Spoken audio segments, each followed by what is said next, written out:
No, I think we're good. All right, I think we're good. Let me see the iPod. The iPad. Let me see, because you can't put it so loud, because then we're gonna get copyrighted. So don't go higher than this. But all right, guys, happy hour hangouts. I don't like this pink shit. You're gonna have to fix this. You're gonna have to figure it out, dude. This is bugging the shit out of me. But anyways, happy hour hangouts episode number I think 18. We got Jlooon in the building. Thank you for finally being able to come on the pod, man. I feel like this one has been planned out for quite some time. So yeah, I really appreciate it. I want to congratulate you for dropping Melancholy Man. You know, it's on all platforms. Where can you listen to this shit? Yeah, if you listen to music on iTunes, Apple Music, Spotify. You could even hit me up and I would send it to your email if you want to bypass all the ads. But anywhere you listen to music, you could find a lot of my music, especially my newest project, The Melancholy Man, if you want to check it out. Mm-hmm. Right on. And well, as you know, Jlooon, I'm going to call you that from here on out. But if you know, this is Happy Hour Hangout, so I have a gift for you. So we're definitely going to... I just stopped drinking. Well, hey, it doesn't matter, dude. You should not have agreed. You should not have signed the contract. I'll restart. We got a couple other people here as well. So if you guys hear people chirping in the back or asking for alcoholic beverages, then that's who these guys are. Some two goats off screen. Yeah, two goats off screen. Just grazing off screen. So whenever I get shy or I don't have any topics to talk about, then I'm just gonna tell these guys to shoot shit out there. But I was gonna ask you, dude, because obviously, like, you and I go way back. We weren't necessarily like super buddies the way that you and this guy were over here. But ain't that tough time TCG? Did I fuck up on the fucking... Hold up, let me see. Nah, it doesn't matter. I did, huh? Can you mod it and change the title? Okay. Well, we'll just let him figure it out. But already fuck ups. But apparently on the title it says Tough Time TCG. I'm like, we're not here with Tough Time TCG. We're with the boy Jlooon. But anyways, man, cheers. Cheers. Glad to be here. It's cool to actually finally pull up. Nice little studio, nice pad. Just leak the address. No. I'm like, it's a nice pad. No. It's really cool to be here for sure, though. I'm glad. Yeah. So what I was gonna get at earlier is like, so obviously you and I, like, we go way back. We weren't like necessarily like super cool or tight like that, but I was telling these guys last week, because I went to your Melancholy Man release. What would you say, release party? Yeah, like a little release / listening. So I remember you never really promoted your stuff like in high school, huh? No, for sure. Like, definitely in high school, I was kind of just showing it to my friends. But before that, I was even showing it to anybody. I would kind of just hide it from everybody. But I definitely wasn't big into marketing or just promoting. I just didn't really understand the social media side. So you just did it for yourself then, huh? You just said, like, fuck this, I'm gonna just do all this stuff because you're like, that's the sole passion of it, huh? Yeah, I think I definitely just started because I was just interested in it. I felt the same way that I did when I was like first started skating. Just putting all my time into it because it was so much fun. Like, I would skate just with all my homies, like with Jose. Shout out, you know. But that was the funnest thing to me, and there was no end goal. I never thought about getting sponsored, becoming pro. It was just so much fun, and I felt like after we kind of stopped skating, I think that's where I gravitated towards was music, and it just felt the same. Like, I just knew that I wanted to do it. There was no end goal. It was just felt good to do it. So when would you say that you like actually decided to pick up like the microphone and actually start like rapping? Just like when was your first time that you actually wrote something, you said, I'm gonna record this? I would say like late 2013. Well, I started writing early, like 2012, but didn't really get to record until later on. And the first thing I ever recorded off was actually just like a little busted up MP3 player. I didn't start off with a microphone originally. My brother just gave me his old MP3 player, and it recorded audio on it. So I'll just play like a beat off the TV and then sit a little bit away from it and then just kind of catch my vocals. And I would say my first songs that I really for sure started recording, not just on the MP3, was like late 2013, 2014. Again, the homie Jose let me use the iPad, and I was able to use GarageBand and actually feel like I could get a little bit more, you know, further in music. Was that? Did you own that iPad, or was that the ones that they would lend us? Yeah, because we had courses, and then they'd just give us iPads and just, hey, bust it, bro, bust it. Yeah. I was gonna say, bro, like during that time too, I remember whenever your name officially, like, oh, Jlooon, because I know, I mean, we would call you by your name, obviously, but then I remember, like, sometime our senior year, like, everybody's, oh, Jlooon, and then you'd come up, you're like, oh, that's my rapper name, and me knowing you, I thought you were just being sarcastic. You were like, yeah, bro, I'm a rapper, Jlooon, and I was like, okay, like, that's what's up, and then next year, I start seeing that you made a SoundCloud and you were actually making songs and shit, and I was like, oh, what the fuck? So then, your first recorded song was in 2013. Do you still have access to that? Yeah, I do. If I pull up one of my old laptops, I have like a bunch of my old cringy music that I'll listen to sometimes. It's cool to just teleport back to that place in time. I feel like it's one of the most beautiful, cool things about music is just being able to record yourself at a younger stage in time and being able to look back on it when you're older. Like, I feel like it just gets more and more interesting as the time goes on, because I could just look back and reflect on how I was thinking in certain times. And right. Yeah. Now it becomes timeless, you know what I mean? Like, would you ever release that to the public and use that like as like a project that you're just gonna throw out, like a save files type of thing, like kind of how I don't know if you keep up with like whenever Drake dropped his, I forgot, 60 gigs to the head or some shit like that, where he kind of just threw out like old VHS recordings and shit like that of like the songs that or the production behind the songs that he was making. I think that's dope as fuck. I know like a lot of the public, they kind of just look at the song and listen to the song and just forget about it, but the whole creative aspect of it I find really intriguing. So is that like something that you feel like you would ever do with those old songs? Yeah, especially if I have like certain pieces of footage or just pictures of certain times in my life, I would definitely like to showcase that more beyond the music, because I feel like for a long time I'll just focus on putting out the music, and like people can listen to the music, it could be good music, but I feel like you could go further if they can understand who you are as a person and like see yourself outside of music. Once there's a fine line and a balance between you as an artist, and then when people get to see your personality like online, I feel like that's what kind of makes people want to gravitate towards certain artists, because you can make really beautiful music, but if people don't know who you are, it's you're only covering one piece of the puzzle. Bro, you know what I reminded me instantly when you were saying like old videos and pictures and shit? He might know about this one too, but 2010 UFC fighting over there at Doyle. Bro, dude, who has that shit?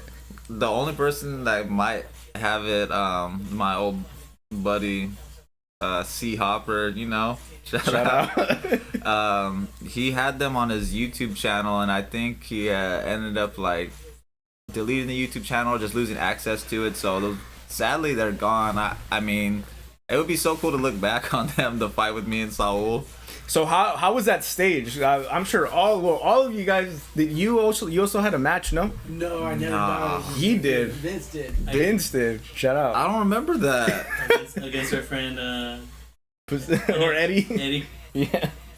You Dude, don't remember that? I don't remember that. So how? I guess like backtracking to that, because I didn't even hang out with you guys during that time. But like, how did that shit get put together? What the fuck? Like, oh, let's all go to Doyle and fucking fight. How did that get put together? I think that was just like my older brother, his friend group kind of like started like meshing with like the skater friend group, and I think like at the time they were like heavy into MMA and that type of stuff, and obviously just being young, we just thought it was cool too, like, oh, throw on the gloves and fight. So I think we were just like those two groups coming together and just to meet at just wherever we were gonna meet to box. That was really how it started, because they were just mutual. People knew each other between both of the groups, so just setting up matches was fun. Just knowing that you're gonna fight someone in the morning at school, just knowing you had a fight scheduled when you get off. It was really cool. That was a cool little short-lived era. So then, how did the matchmaking get set up? It was, I don't know, everybody would just kind of like pitch matches of like who was the same size or who they thought would be like a good fight. That was really just, if you're the same height, around the same weight, square up. That was really it. Well, shit, dude. And how did the same thing with you? You just fucking, huh? You just started God damn it. Yeah, it's just peer pressure, I guess, too. Peer pressure did play a huge part in it as well. Okay, you didn't want to look like no bitch, huh? Stop being a pussy. Yeah. Just fight. I feel like if I remember correctly, your match and Saul's match was actually very competitive. Dude, it was crazy because earlier in the day I thought I had it in the bag, but like we scheduled it early in the morning, and I remember like throughout lunch in the day I seen Saul practicing with one of the wrestlers, like the captain of the wrestling team. He was practicing, had to like sprawl, and I was getting worried because I swear all morning I was like, I'm just gonna shoot for the legs. I'm gonna take him down and I'm gonna try to choke him out. But when I seen him actually working on sprawling, I could tell, okay, he's actually like he's doing good. And then once we got into the fight, we exchanged for a little bit, but then once I started shooting for the takedowns, everything he learned worked. He stopped all of them, and I remember it zapped my energy like so quickly, just shooting for like 4 or 5 takedowns. And when I finally did get him down, I just didn't have any more energy to choke him out, so I ended up just like having to puke. But before that, we were like exchanging on the feet, and I remember like I caught him with 2 like hooks, and I remember he threw a hook back, and he caught me like right here, and I had like the biggest bump on the back of my head for like 3 weeks. I was actually getting scared because it wasn't going away. But it went away eventually. Eventually it went down. I feel like I still have a little ball right there. Do you feel like it adds to your creativity when it comes to music? That's probably one of the reasons why I became Jlooon, is just that knot in the back of my head. That's funny as hell. Did speaking about all this fights and stuff, there's like one track that I remember you made, and you sampled some of those videos. This was, I don't know if you still have it on your SoundCloud. You know what I'm talking about, huh? Yeah. It was titled Friends, right? Yeah, for sure. I had sampled like a bunch of audio from like Eddie, or just like the skate days in that era specifically. I used to have this little app that could like break down video audio and just like convert it, and I would just like rip audio off of old videos that I thought were cool and splice it into my music. But yeah, they're definitely still floating around there. You can still hear some of those little clips from the old days. Get blackout drunk. Forget all the questions. That's what I'm going for. I'm gonna probably start taking some Zins. You want a Zin, Jesse? Hell no. You don't do Zins? Nuh-uh. I feel like that should make my head feel numb. We were talking about. I think they want one. I'm good. We were talking about it a little earlier, but so whenever you were making like all your songs and stuff back in like the earlier days, you had a very specific tone, and there like a lot of your lyrics were a lot more like aggressive and, you know, a lot more punchier. Nowadays, or I mean, whenever I listen to the Melancholy Man, it was a lot more like toned down. What would you say was like the biggest difference between like then and now? I think for sure, just when I was younger, I liked the hunger for the music. I still am still so hungry for music. When I was younger, like the only thing on my mind was just, I want to be good, I want to be the best, I want to be good. And I was always angry and like bitter at people who I thought had a bigger platform or more opportunities than me, and I was like very bitter when I was younger. Like I think that's where the aggressiveness came from, was just being bitter and not mature enough to like realize that everybody's out here creating art. And I was kind of like selfish mentally, just always want to know, people need to see me, people need to hear me, I'm better. And I think that's what it really leveled me up in some ways, and it was a good thing, but it was also a bad thing because I was like very immature mentally and musically. It shut me off from learning and being able to like get insight from other music. But that's definitely where the aggressiveness came from, was just being envious of other people and where they're at, and not just focusing on my position. So then when did you eventually make that switch then? It took a while, to be honest. I feel like the most aggressive was when I was like probably from like 17 to like 21 was like when I was like my most like ignorant in music. But I just think as I got older and just started learning the hard way outside of music, just like learning the hard way in life and my mess ups and just like different things, I think is when I really started being more mature and actually able to just be a normal person inside and out of music. Because when I was back then, I was so ignorant and all I cared about was music. But growing up, you mature and you realize there's a lot more to life. Yeah, than just hating people for what. Yeah, I feel like just connecting with my emotions and being able to appreciate things and not just be so judgmental is one of the things that I worked on for a long time, is just to be able to appreciate rather than just no, I don't care for this and just immediately make a judgment. So then with like the Melancholy Man project, like where was your mind at for that one? Was there like a specific like a theme that you were trying to go for, like a specific agenda that you're trying to aim for? Or you, because obviously melancholy, if I recall the definition right, it's like just like being sad and like all that stuff. So why Melancholy Man, and what was the theme behind that one? Yeah, like Melancholy Man is like undescribable sadness that kind of just comes out of nowhere.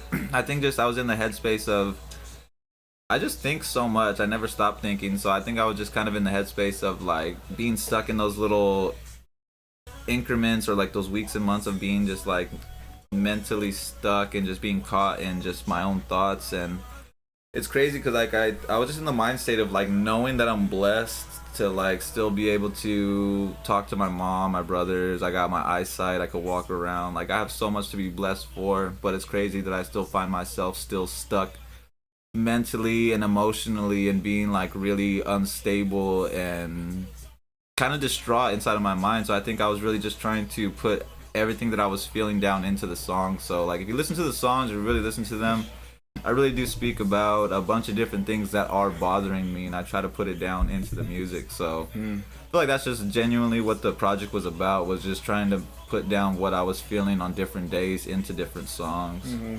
Is there like one song in particular that you're just like, oh, this song, like this is my favorite song out of like the entire project?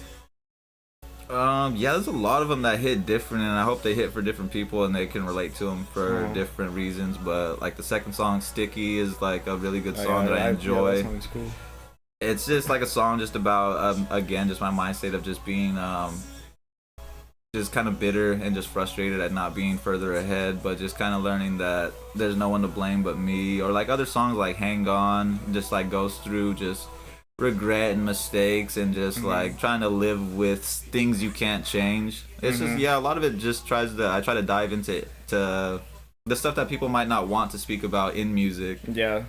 See, and that's what I was gonna say too, dude, because like whenever I listen to that project or your album, I was like, for some reason I was trying really hard to like try to compare this or like to put this in a category of music, but I'm like, other than maybe like Mac Miller or like that type of genre, I was like, there's not really anything like your stuff out right now. You know what I mean? Would you say like, I mean, Mac Miller was like kind of like an inspiration of yours, like in your whole like grand scheme of like how you rap and all that stuff, or where does your like creative mind and like you putting words together and deciding, oh, I want to rap on this beat, like, is it influenced by anything? I think like later on I started to find influence, but early on when I was first making music, like how I talked about, I was so ignorant and shut off to all music. Like I wouldn't listen to anything like at all. I wouldn't want to listen to anything unless I knew the person or it was my music. And I feel like that's why my style is the way it is. It's kind of hard to find something that it relates to, because I feel like when I first started making music, when I came into music, I didn't really care about hip-hop. I didn't have favorite artists. I didn't know anything about hip-hop. I didn't know how to write. But when I first came into it, the only person that was there and I was learning from was just myself. So I kind of just harnessed the style that I have now, and it was really just always writing what my thoughts were. And I feel like that's just why I write the way I do today, is just because it was just that one way every time. There was no influence or anybody that was really showing me how to write. I was just kind of learning as I go, and I think that's why my style is the way that it is. Do you have like so whenever you like say, oh, I want to make a song, right? Does it come out of pure passion, or do you almost treat it like a job sometimes?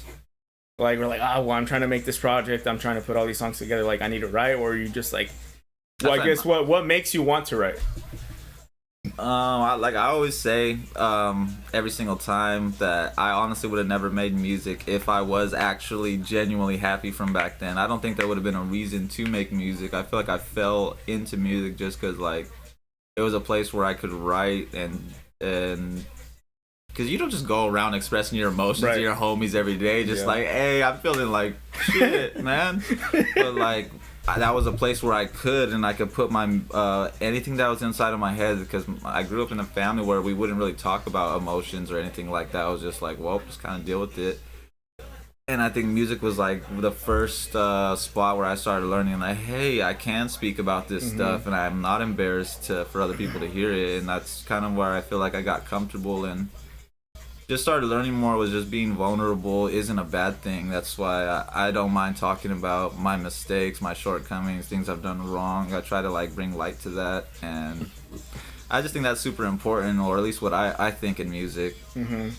Yeah, I was gonna say, like, a lot of as of recently, well, you don't hear a lot of like meaningful rap anymore, you know what I mean? Like a lot of the rap that you listen to nowadays just like feel me good, like ignorant rap, you know what I mean? But it's like a lot of the stuff that you make is very like stuff that you put on some AirPods to, and you just kind of shut everything out, and then you just like listen to your message. I mean, at least whenever I was growing up, there was a lot of music that I found really intriguing in that aspect, and I mean, he could vouch for it too, but Woody was like, for me and him growing up, that was like one of the artists that we're just like, oh, what the fuck? Like, a very specific song I remember is like Demons in My Sleep, and I'm just like, dude, holy shit. Like, there's this whole other aspect of music that they're spitting what they feel and shit, and you could see it in your head when they talk about it, and it's like imagery, and like you could really, with words, you could really move people and make them experience, you can make them experience feelings, you can make them experience nostalgia.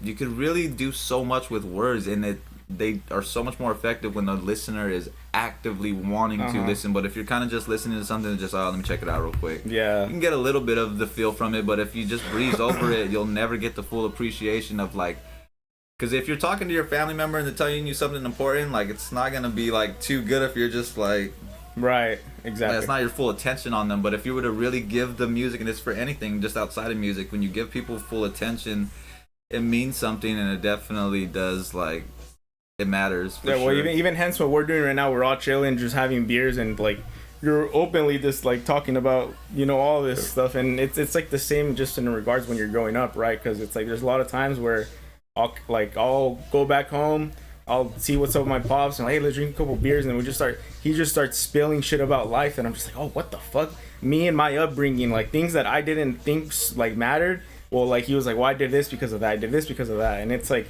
yeah, there's definitely a lot of stuff like that, and like with music, going back to music, is like whenever people get vulnerable like that, I also find like we shouldn't take it for granted, right? So even you making your songs, like, I mean, me personally, I don't take it for granted, because you're sharing this side of vulnerability that you're willing to share with the world, and like not a lot of people really acknowledge it. They're like, oh, like he's just in his feelings type of thing, right?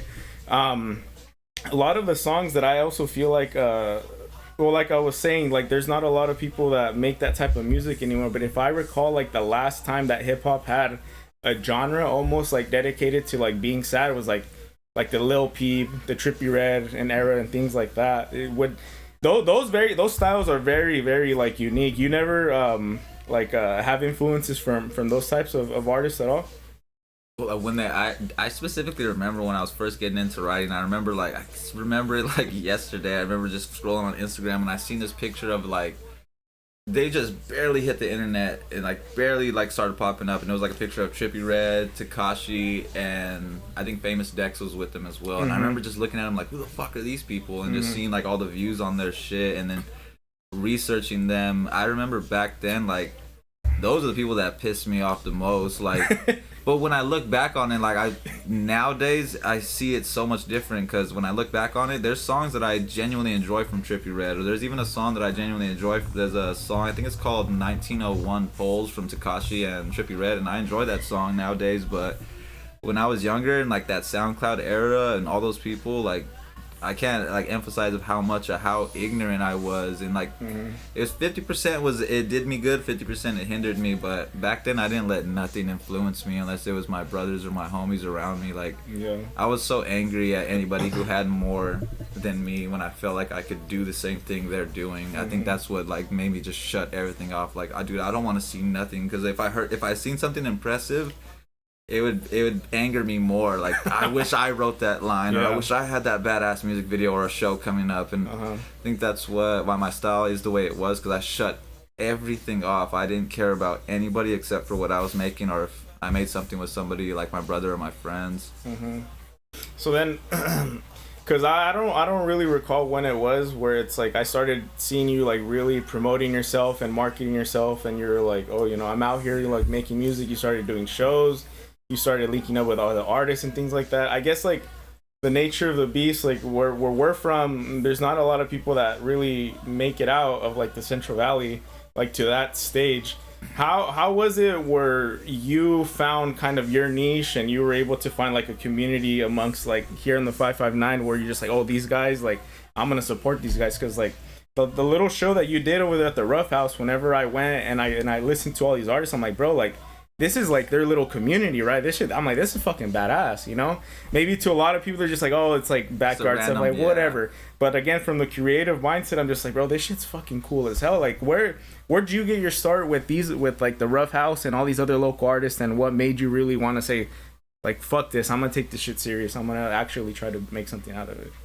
I feel like the pieces were always there, like with the Rough House and those type of people. Like I met Noe, he goes by Always Tired. He shoots a lot of the people's music videos, shot a lot of mine, and I think just meeting one person, like we were talking about earlier, like one person opens the door for so many. Like you know one person and they introduce you to this guy, and then it just opens a whole nother world. So I think just way later into my music, I don't ever call it a career, but like into my music journey, I feel like later on is when I started finally leaning on other people and wanting to support. And I feel like I'm really heavy into that right now. I try my best to like repost and like promote other artists, talk about them whenever I have a chance.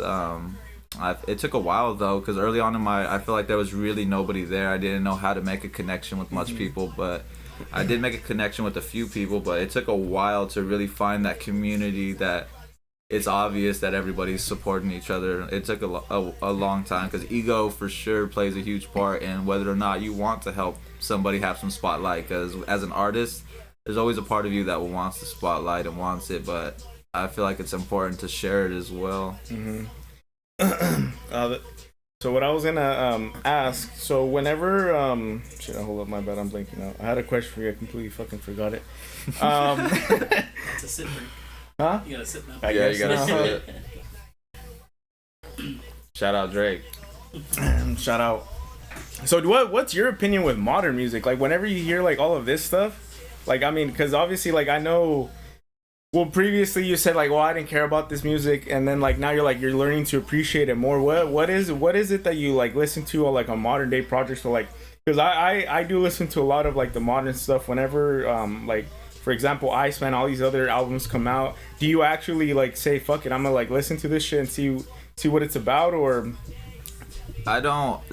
Nowadays I can appreciate music, but I still like to this day I don't ever go search for it or go like look somebody up. But if like say I'm riding with someone in the car and they play something, or somebody's playing something around me, I won't tune it out or try to ignore it. I'll listen to it. But me myself, I genuinely very rarely will I ever go try to listen to somebody, and if I do, it'll be like Prince, Michael Jackson, maybe like Census Fail, some old school rock like that I listened to back in the day. It's very rarely that I'll go check out anybody, hip hop related, unless it's like somebody I know, like E. Torres from Visalia, Moses Adela, just anybody from the Rough House community. Really, I would rather listen to people that I know.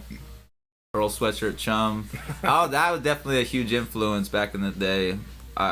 When I was younger, I for sure tried to write like Earl. I would try so hard to write the imagery. What was their little clique called? The Golf Odd or Future? something like that? Or Odd Future or something like that? Yeah. That to me is like, I think it's so important is to have a collective of people who want to support each other, but it always happens like the groups never stick together, the duos never stick together.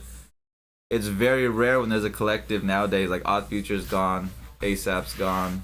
Like there's not much duos or like the community and like synchronization between artists anymore. I think that's what is so important. What do you think ruins it?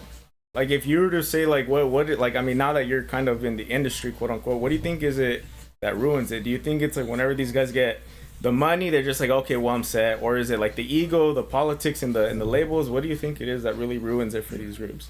I truly believe what ruins connections or lets them die is when, if there's a connection between two people, one of them has to be the catalyst to spark it off, to be like, hey, let's go make this, hey, let's go do this. And it's easy to be the one who's not sending that text out. And if both of those two parties are not pushing each other and sending the text out and like just trying to remind each other where they're at, you could fall apart so easily. I've seen it happen. I've been in groups and rap little communities that have fallen apart, and it's because just like life gets so busy, and if you don't fight back, you could really get caught in that cycle of just going home to work and then just using your little free time that you have to do something that you genuinely enjoy, because sometimes music isn't enjoyable, sometimes you don't want to do it, sometimes it's feels like a task. But I feel like the biggest connection killer is just like communication. If you're not communicating, one day it could turn into a week, and then before you know it, like, you hardly even know that person anymore. So I just feel like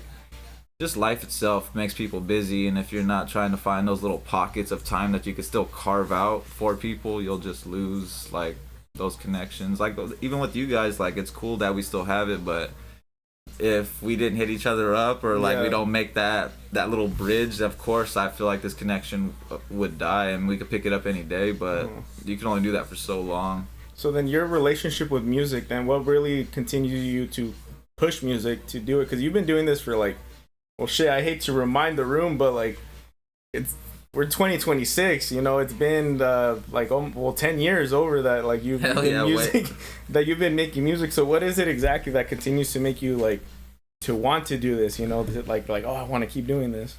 I feel like I hella go back and forth between wondering why I still do it. There's like days right before a show, dude, like the week before a show, a couple days for a show, like I even just tell like whoever I'm with, whatever, it's my girl, Miriam, I'll just let her know, like, why, like, I don't want to do this, like, why am I still doing this? And I do go through that, like, when you guys pull up to the show, I know you guys probably see me just like having a fun time, but there's so many times where I'm just like, dude, I don't want to do this. Why am I still doing this? I don't want to be out here in front of these people. But there's other times where I genuinely enjoy it. But I think the main thing that keeps me going still is just knowing that I never did this for any other reason other than to feel better. So that's the main reason why I feel like I have so much longevity in music, is because I was never bothered by not having the fame, not having the followers, that never once bothered me ever. And that's why I feel like I've been able to stay here for so long. It's just the passion matters. If you're passionate about anything and you want to do it, you can do it for until you're no longer here. Right. So there was one I kind of remember what I was gonna ask you earlier, but so with you like making all this music and stuff, like there comes like, I feel like a point, I don't know shit, right? But whenever there comes a point, I feel like in an artist's career where it's like you get this like big break, right? Where like people are supporting you, people are like, you know, fucking with what you do. When would you say was like your biggest break, like in your music career, I guess? I feel like I've been on a few different runs musically where I had some really great shows lined up back to back. I think just really when I opened up for Sugar Free out in Palmdale was like really eye-opening to me as to what, because usually when I perform, it's usually a good reaction, everybody in the crowd loves it, but the Palmdale show specifically like really was eye-opening as to like solidifying that my talent really can catch people's attention, like wherever I'm at, whether if it's in Palmdale or Visalia or Fresno. Like I've proven it to myself so many more times than not that people do gravitate towards what I have to say. And I think just that little run of music that I had in Palmdale, and then even having I opened up for Fora my next show and ended up having a terrible showing, and then just being able to recollect myself after that and bounce back, I feel like it was my favorite point in music, and really showing me like, okay, like there is stuff that matters and there is stuff that's happening, because you got to go out there to do it. You can't just sit at home online. Building an online presence is important, but you got to do things, you got to move pieces to make things happen, and I didn't know that until a lot later in my life. So with all your shows and stuff like that, I guess like when who's the one that got you the gigs, right? Like when did you start actually like performing? Because obviously you're like, oh well, all these shows that this and that. Like you open for Fora, you open for Sugar Free and things like that. How the fuck do you get those type of things? You know what I mean? I guess like it's very common for people in the valley to think like, oh, that's crazy. I think it's fucking crazy. I think it's phenomenal that you're able to go down south and open for a bunch of artists and things like that. So how exactly do you get started with like doing shows and meeting these, or like, you know, well, just doing the shows in general? I think it's really just like the community and the support that I had around. My buddy Genre, he was kind of playing my manager for a bit, kind of just throwing fishing lines out here, and here, just everywhere he could, just trying to get me somewhere to perform, just really playing the role that I was so reluctant to want to play, of like that background role. And he was really searching. So like getting that Sugar Free show and like opening for Fora was not just because of me. I've really truly credited it to Genre and everything he was doing to really make those connections behind the scenes. And sometimes you gotta like just spend a little bit of cash in order to really take a risk. And it really is, it's taking the risks and not just making the excuses of like, no one's gonna do it, I don't need to go out there, I'll do it next time. Like just giving the credit to the people who help you, because I'll never ever want to go on in my life just thinking, I got that show based off skill, it was all me, because that's not what it was. It was like the people moving pieces behind the scenes that were out of my control. So for sure Genre was the one. I got to give him credit to giving me that little run, because he had his own band too and a lot of stuff to worry about. He was doing shows out in like Santa Maria and he included me and he brought me out there. He had shows out in Bakersfield at Jerry's Pub, he brought me out there. But I think towards the end, when he was kind of like had more free time, he really started, he seen the talent that I had and he really invested his time into it for no other reason than just believing in someone he actually cared about. Right. So shout out to Genre, my boy Genre, for sure. He's like definitely an amazing person and a huge important part in like why I got those opportunities. So walk me from like the very beginning and like you doing the shows, because I'm very intrigued. Whenever he hit you with like, hey, you're gonna open for like, I guess we'll start with the 401. I want to say I've heard some things online that, you know, I mean, I'm not gonna say shout out to Ford, but I heard he was kind of an asshole. Like you would try to talk to him and he wasn't necessarily like really willing to do it, or like even wanting to. I think like, he has like a lot of people have this mind state in music to where they just cut off lower connections. They see people with they see people as followers, or like what they have and who they are, rather than what they can bring to the table and make. And I try my best to be respectful to everybody, but to me nowadays, I think I don't think my personality would mesh with him well at all, because I just, at the show, it's just him not coming out to see any of the openers or even just taking a glance at anybody, to me, will rub me the wrong way.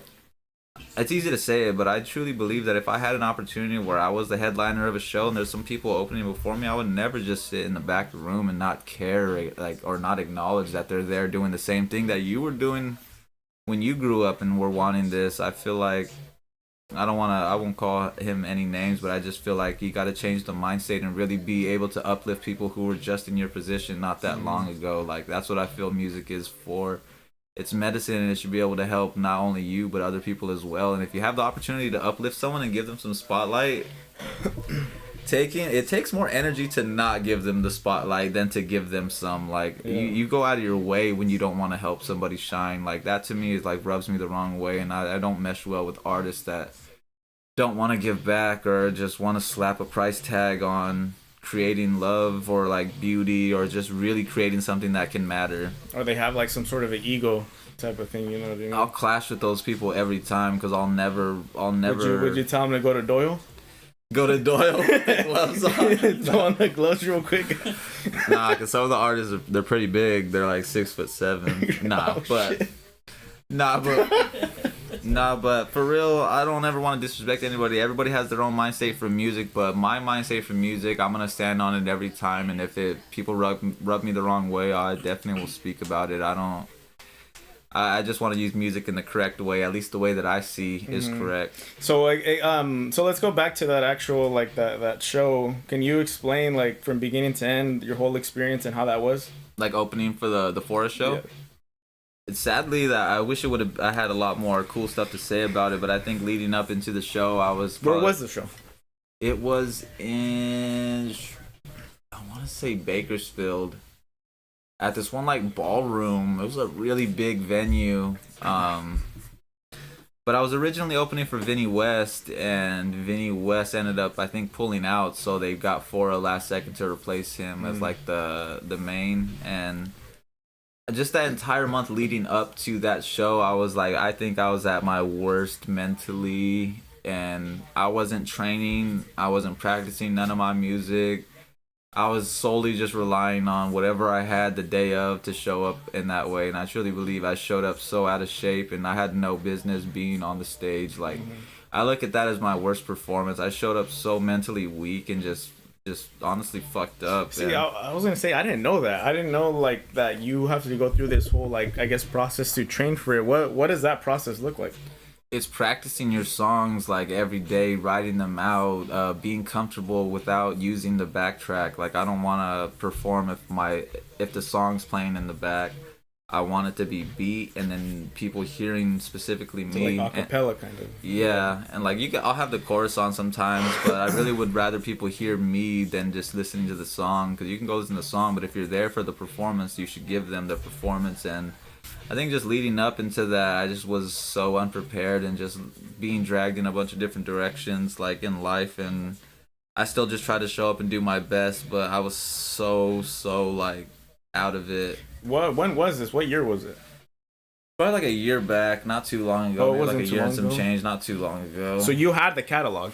Yeah. It was just more of like you, I guess, like just doing your part. If I practice for a show, I'll show up and I definitely can impress and do well. But if I'm just kind of bothered by what's going on outside of music and I'm letting it drag me down and I'm kind of just stuck in these emotions and I don't have the time to practice, I'll never pull out and be like, oh, I can't make it. I'll just try to show up and do my best. But usually when I forget my bars, I'll start freestyling. But it's always worked. But I feel like at that Forest show, I just really couldn't catch. I couldn't catch or just really get that fire started, and it was a really, really terrible performance. I have footage that I didn't even put out just because I felt like it was just such a terrible showing. It's because I let myself show up in such a shitty way. Yeah.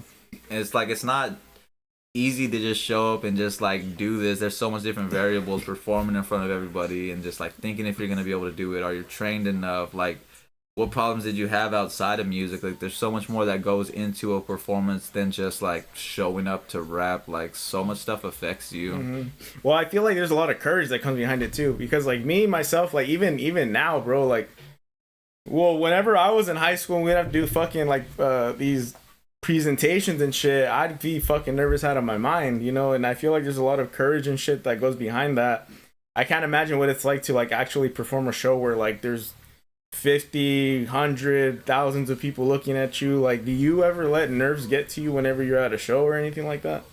Sometimes I do, and if the times that I let the nerves get to me, I feel like are the times where I don't remember my lyrics. And a lot of times, like a freestyle, and people don't even know that it's a freestyle, because I've spent a lot of time harnessing that skill. But it always rubs me the wrong way when I have to freestyle, because I would much rather show up and be able to perform the songs that I was prepared for. But I feel like, yeah, it definitely takes just that practice and being able to show up prepared and like focused. If you're not focused, then you could really wipe out up there, and it's either a learning lesson or you kind of don't want to do this anymore. Did anybody boo you when you were there? You're like, oh, you suck. I would have rather them booed me than to stay quiet, to be honest. Oh, like, shit. because I was up there, and usually, like, that was the one time that I truly felt like none of my lines were hitting in any way. Nobody was fucking with it. It was maybe like one or two people, but like, I just feel like I was so out of it. And that was probably the best thing that happened to me, because I bounced back so heavily after that. Because I remember the car ride home of just being so disappointed and fucking angry at myself. I just wanted to jump off a bridge. Like, I was so sick in my stomach and so pissed off that I wasted Miriam's time. I wasted Genre's time. We drove out there, wasted gas. Like, for like a week, I was just so pissed off, so depressed, so sad, and just so fucking frustrated with myself because I showed up so out of shape and just wiped out in front of everybody. And That's But what you- lit the fire for sure. But you don't think that can also come to with like the audience, right? Because it's like, let's say hypothetically speaking, right? Let's say like Bad Bunny coming up, right? His early days was like trap rap, things like that, and it's like, hey, well, let's throw Jlooon in the mix. It's like you guys are like polar opposites. You don't think you felt that kind of vibe from the audience whenever you were out there for that show specifically? Because you are very like, you're very hard on yourself, you know, For and then sure. that's good when it comes to like your creative mind and how you want to present to people, because that shows that you care. But you don't, I mean, there's obviously like some things that are out of your control in the regards of the audience. You don't think that it was the audience that just like, that just was a polar opposite based on like what you do and your niche and things like that? Nah, honestly, 100% with my heart, soul, spirit, everything. No blame on the audience, because I swear I've been in front of audience that would never give a damn about who I am, what I have to say, and I swear my realness that I put into my music has cut through every single time. It has cut through anything. I've been on shows where I was the only real person on the lineup, and everybody was talking about things they don't do, money they don't have, cars they don't drive, and the realness has cut through every single time. And it's because I had the preparation and just at least did my best, and I was there focused mentally. But it was nothing on the crowd. I feel like truly all the blame goes to me showing up in the way that I did, and it was just a learning lesson. And usually they have impact, but they just kept just falling, spitting them out, just falling, and then once you're up there and you're thinking about that, you only get worse because there's more variables going on in your mind. And usually I'm good at freestyling, but that day I was so foggy mentally that I couldn't gather nothing together. And I look back at it and I'm glad that happened, because it really bounced me back. That was the fork in the road. Like, Jesse, are you gonna be a pussy and just be sad for the rest of your life and stop, or are you gonna keep going? And I'm glad I kept going, because I never forgot that car ride home of just, how'd you show up and just basically just showed up and just showed my ass to everybody, is how it felt. Like, it just felt lame as hell. But I'm glad it happened, because it really sent me on that run that I'm on now, and it really sparked and reminded me of what I don't want to do and what I don't want to put out there. And I don't want to ever leave the impression on people that I don't take music serious. Yeah. So you were the only opener for that show? No, there was a bunch. There was like 7 ahead of me, which was crazy. I think that whole entire, that's why I kind of pulled out of that tour, because I had a bunch of shows lined up, but there was so much variables and unorganization that was going on, and no blame on any of that, but I remember having to wait to get to my turn on 4. And when they said you're going next, that dude would pop up, hey, there's actually one person before you, hey, you're going next. Actually, and just, I think that just kept getting me more mad and more angry. Like, dude, I'm fucking ready and I want to go. And there's no blame. There's a lot of variables then. How long was your set? Shit, dude, they cut it short, bro, because of how I was just up there floating around, not really like doing too well. And I remember them kind of like, I remember looking over and seeing like the promoter of the entire thing kind of like giving me like the look like, okay, let's wrap it up. And I just remember like after that I just cut that song, but I never got started that night. I never got the flame started, sadly. But you stayed for the rest of the night? No, that was one of the few times where my emotions just consumed me so much to where like I remember just getting off stage and just leaving the doors out the back, and I just like posted up just on this wall and just like had my head just hung hella low and just like so disappointed in myself. And Genre and Miriam were like trying their best to uplift me and help me and pick out the positives, but I just wasn't listening to none of it at all. And I remember them just asking me like, do you want to stay for the rest of the show? And I remember like just looking in through the glass and seeing Flora out there performing and like people gathering around. I just remember telling them, I tried my best to like recollect myself, but I couldn't. I just told them, no, let's just go. And that was just a shitty ass ride home. Like, it was quiet they just kept trying to uplift me, and I just remember I didn't want to accept it. And then from then on, it was just kind of just a quiet ride the rest of the way home. And Genre just messaging me and like trying to remind me, or is what sparked me to like just reading those messages over and over, that he didn't give up and he didn't see anything wrong with what I did. Just like the preparation was what I failed on. And just going to sleep that night was probably my worst sleep ever, because like Miriam and Genre were both telling me I did good, but that's what you just tell the people you care about. Yeah. Like, you're gonna back them up no matter what. Shout out to them. Yeah, for sure, because they really slapped me and woke me up as to like the next day and the next day and the next day that kept coming. I didn't feel anything. Like, dude, I don't want to do music anymore. Like, I genuinely didn't want to do it anymore because it was a shitty ass feeling to know that I put in so much time, but to still show up like shitty as fuck. That sounds like almost kind. Whenever like we'll get into the topic soon, but that sounds like almost whenever UFC fighter like has a fucking championship fight and they get flatlined within like. Dude, hell yeah, that's a really good connection. Because I swear, I don't know why I've always connected MMA with my writing so much as to, like, how gritty and, like, unforgiving of a place it really is. Like, one day you're, like, everybody loves you, the music popping, the next day you could just be on your way out. And I really felt like showing up to a fight untrained. I feel like I showed up knowing I was going to get my ass beat. And I think that's why I really performed unwell, because that was the most worried I've ever been. I just remember driving to Bakersfield, just like clutching my legs, just like, oh, my freestyle is gonna work today, because I knew I wasn't gonna remember my shit. I didn't train a single day, like, at all. Well, dude, shout out to you for building the courage to do it, man. I'm telling you, tried, because that's what I'm saying, right? Like, because obviously, like, you gotta, how you said, you gotta prep for it, and you gotta have like a good mindset for it, and despite your emotions and how unprepared you still did the show, you know. Again, coming from the mindset of like the creative, like, well, shout out to him for going out and doing all that stuff. But I wish, like, I want to be able to put it in like terms to, like, I don't know, like, what you guys are interested in, like, whether if it's cars or like if it's like a video games or something. Imagine just like if you have like a car show, like, and you have a car show coming up, and your fucking main objective is to make your car stand out, be hella badass. Imagine just sitting on the couch, just stuck mentally and doing nothing, just looking outside, seeing your car just sitting there, still the same way it was the day you got the information that you need to prepare it. And I feel like that's how I was, is just staring at myself and not really being there for him, like, and then just showing up to the car show with just a fucking Honda when everybody has like blowing you out of the water. That's how I felt. It's just like, so then what made you do it? It's just knowing that I didn't want to back out, just knowing, and just relying of like, fuck it, dude, just rely on your freestyles. You still got it, and like, I just didn't want to pull out, and I didn't want to be a pussy. Yeah, we don't pull out here. I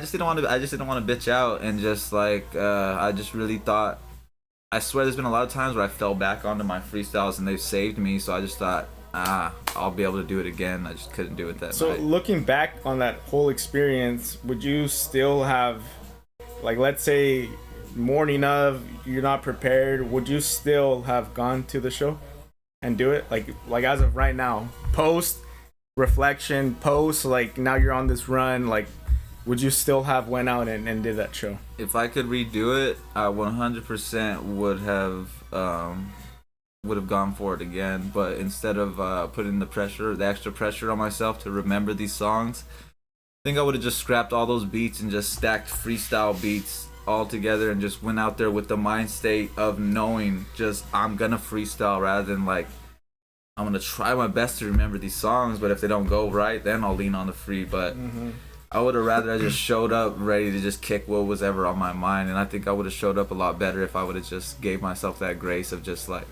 no pressure at all. So when you talk about like these freestyles and stuff, like, this is what I'm kind of curious about, is like, so like, let's say you don't remember your bars or whatever, do they just play a random beat and then you're like, all right, fuck it, I'm gonna see what I could say? Or do they play like, let's say like one of your songs, you're like, I don't remember the lyrics, and then you just freestyle on that? Is that what it is? So like, I'll have my song set, like, say if the song is called like Rabid Dog, I'll have the Rabid Dog coming first, that's the song I'm gonna play, and like, I'll have the chorus playing, but then the verse, there's nothing on it. It's just, I gotta project that. And I like to have it that way in case I mess up. So there's no ad-libs or dubs in the background saying some shit that's not being said. So if I do happen to mess up, because I only freestyle if I don't remember my lyrics on the song. So if I'm coming into that song that's called Rabid Dog or whatever, let's say I get the first 3 bars down, I could tell literally milliseconds ahead of, okay, I don't remember. And if that happens, I immediately, the switch flips and I just start freestyling. So there's no like,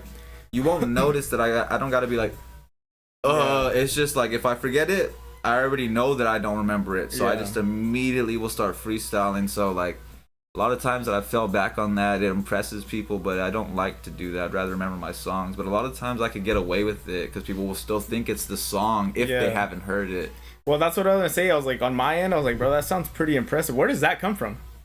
Where does the freestyle mindset come from in general?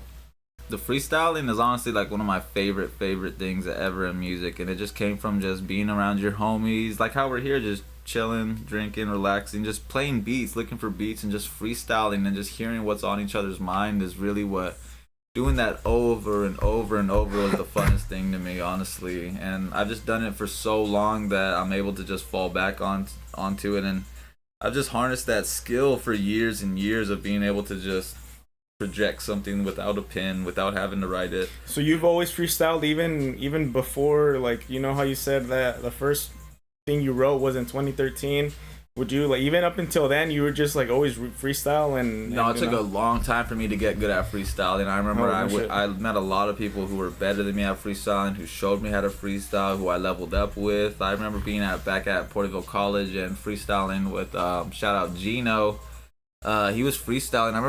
I remember I was ass. I kept messing up and messing up and messing up, but he never judged me. He just gave me my turn, and then I would give him his turn, and he was freestyling it. I went through so many times of messing up and feeling like, dude, I fucking suck at this. But the people that were around me helping me, like, nah, just go. That's what got me better, was just realizing that there's no pressure. It's just fun. Yeah. That's fucking crazy. So I forgot the chat. And I was looking over right now, and I was like, can I take a piss real quick? Yeah, you can go ahead and take a piss. Do y'all want to step in for me real quick? No, that's fine. I can always freestyle. Or I'm gonna do my own freestyle. Hearing him talk right now, he had said something at his show at the Summer Fox that he should have a PhD in procrastination. He should? Yes. And I think that just goes back to, like, everybody. I think we all procrastinate. Oh, 1000%. Yeah. Well, even with the fucking pod right now, because we had this set up, I think, a couple weeks ago. And we were like, oh, well, this, and that. And we ended up pushing it out. But no, I mean, shout out Jlooon. Like, that's what I'm saying. Like, when it comes to a very particular podcasts like this was a little bit more of a serious one, despite the fact him being, like, in the homie of mine.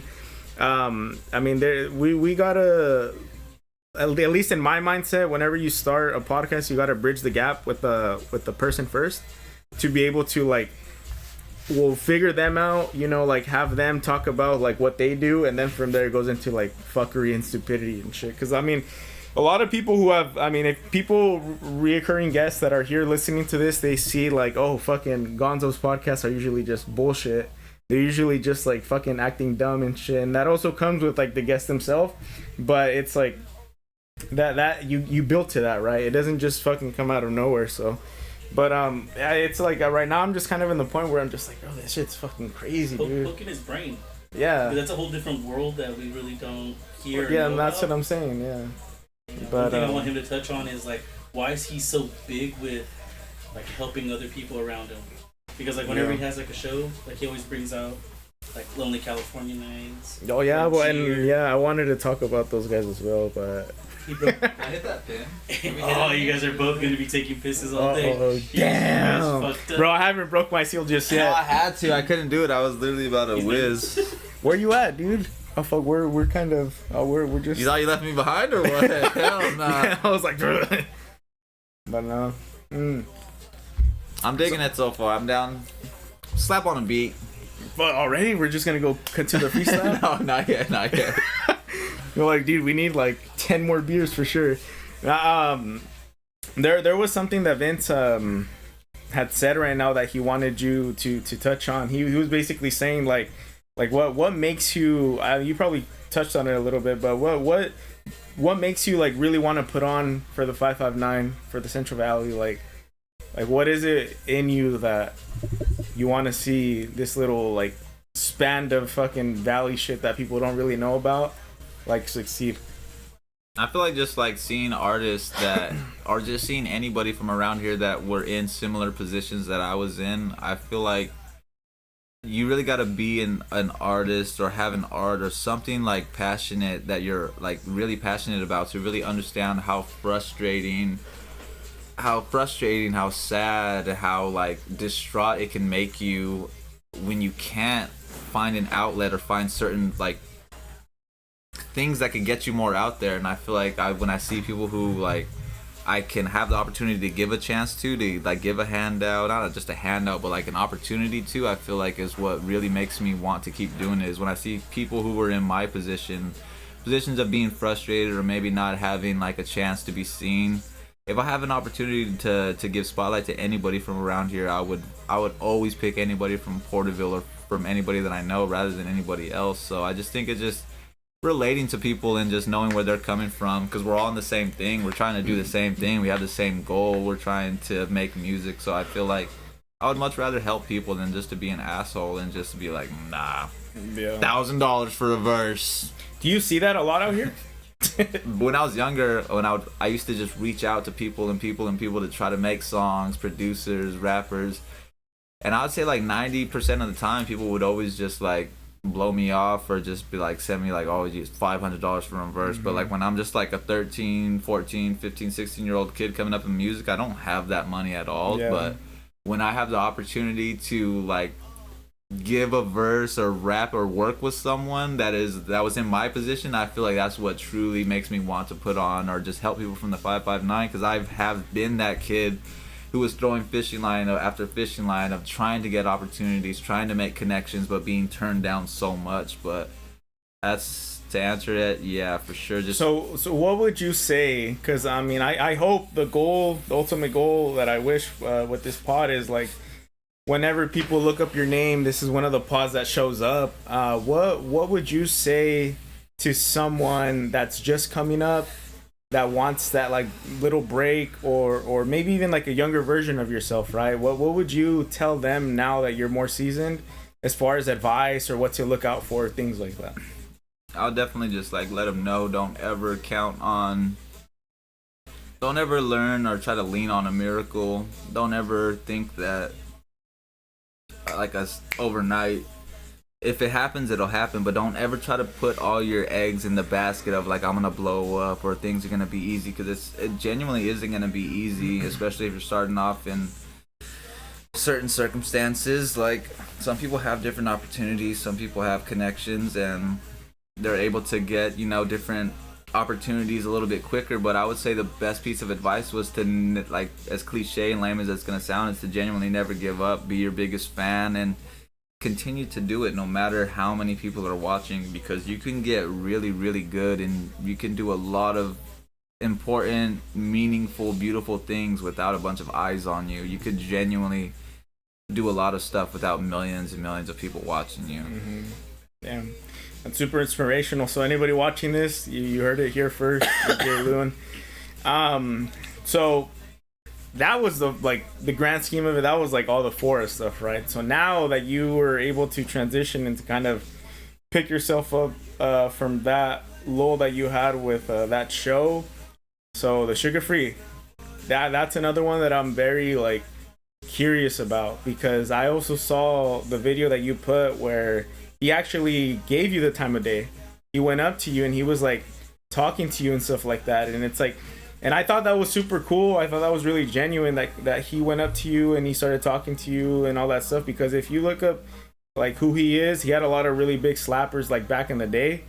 And well, now he's like almost like influencer. He's like big pimp type of guy. Like, what was your experience like for that show? But before you get to that show, that experience to like talk to him and ask him and pick his brain about like, you know, what do I gotta do? Like, just a conversation in general. How was that like talking to Sugar Free?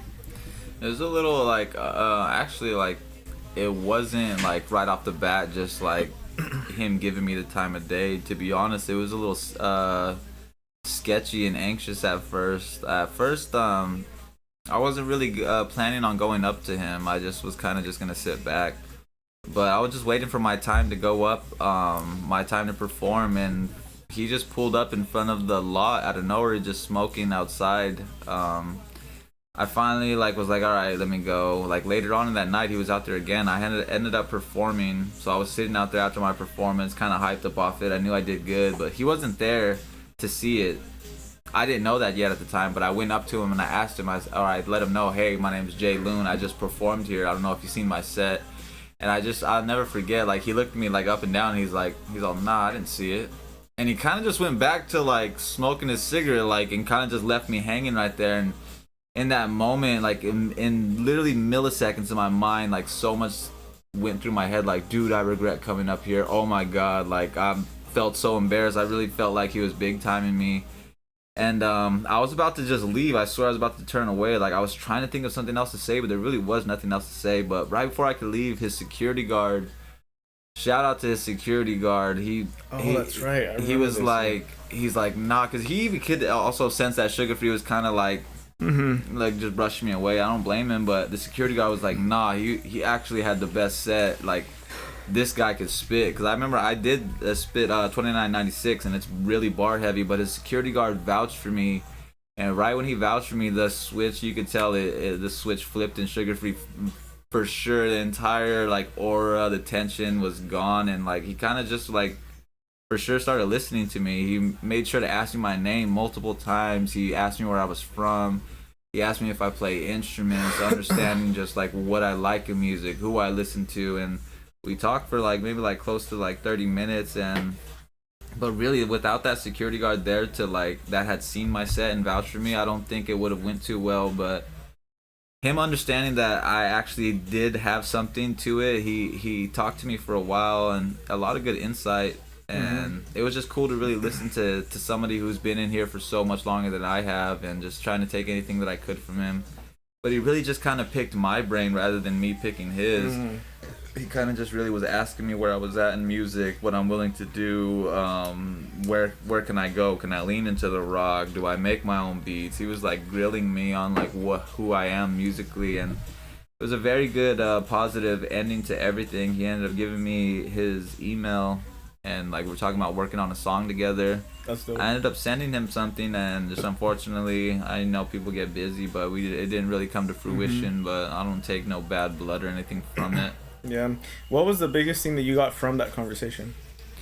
I think of just him really just like, I think him opening my eyes to see there was so much more that I needed to learn, rather than my writing is so strong, it's my best skill, and then I got freestyle. Like those two I've leveled up and maxed out. There's like very little more room where I could go and keep pushing and pushing. But after that conversation, I think I really just opened my eyes to like stage presence, of marketing, of like really bringing so much more facets of music into my area, because I don't play instruments, and I do get a lot of beats from sources that aren't mine and I didn't hand make. And it really was eye-opening to like, dude, there's still so much more to learn and so much more to do. I'm good at writing and freestyling, but I got a lot more to learn. Well, that shows a lot from you, because again, that goes back to the passion, right? You know, you're like, oh, like you care about it, you know what I mean?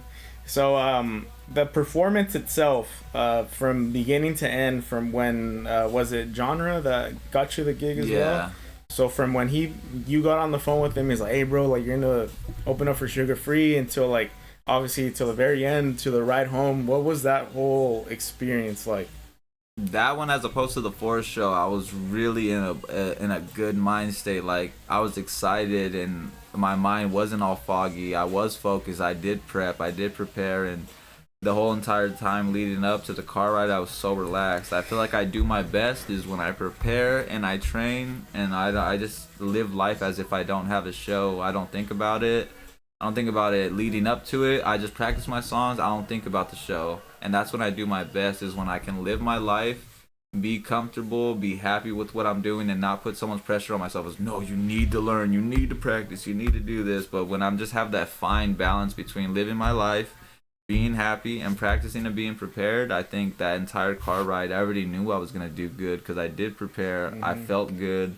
The energy was there, and my family was there. Like, I already knew 100% I was gonna do well, as opposed to the Forest show where I was like, fuck dude, I hope I can do this. Like, right, it was night and day difference. And then after just being done with my set, hugging my mom, hugging Marianne, just like congratulating, just getting congratulated from Genre, like a bunch of people from the show really fucked with it. And I really got a lot of eyes on me during that thing, and it's not even about that, about like, oh, I got the attention. It's about being able to move people with what I'm doing, because I put time into this. It's not just like a silly thing that I'm doing because, oh, I want to look cool. That's not what I've ever been into music for. It's just like, I don't know. It's very complicated, and I could spend all day talking about it, but I think when I move people with what I could say is what is so meaningful. Damn, dude. Well, it sounds like you had a really good experience with that one. So For it's sure. like, well, like moving forward, when you, I guess your working side, like how you produce music, did it change at all from before and after that specific show? I wouldn't say it changed too much. I think it really just got my energy ignited and made me want to like create more. After I do stuff like that, especially when it's successful, I feel like it really reignites and pushes me to want to keep the momentum going. And I think that's where for sure that's the trajectory that I wanted to stay on, was to stay consistent. And like I could make good music all day, every day, every night, every week, but if nobody hears it, it really doesn't matter, I guess, to the world. It could matter to me, and that's a beautiful thing, to have your music and all you care about is it mattering to you. But there's a lot more that I want to do with music. I would love to provide and have a little outlet to where I can be successful in what I love to do. It's kind of hard to get there, but if you're patient, I truly believe you could do it with anything. You just can't give up. It's easy to give up. It's so easy to chill. I've done it a few times, but I've never fully given up ever. I don't think I will. Yeah. Well, shit. There you have it. So I guess like this is kind of the point where I want to start asking you about like a lot of your personal likes and shit like that. So I think the biggest thing that you and I have in common is like MMA. Oh yeah. UFC. Sure. Right? As of right now, just to kind of like ice break it and to throw a question out there, Mr. Jlooon, who's your most exciting fighter right now? Right now, I would say my most exciting fighter. It's hard to say. I've been watching so much of my favorite fighters just drop off and retire, because I've been watching UFC for a long time. So a lot of my How favorite. long?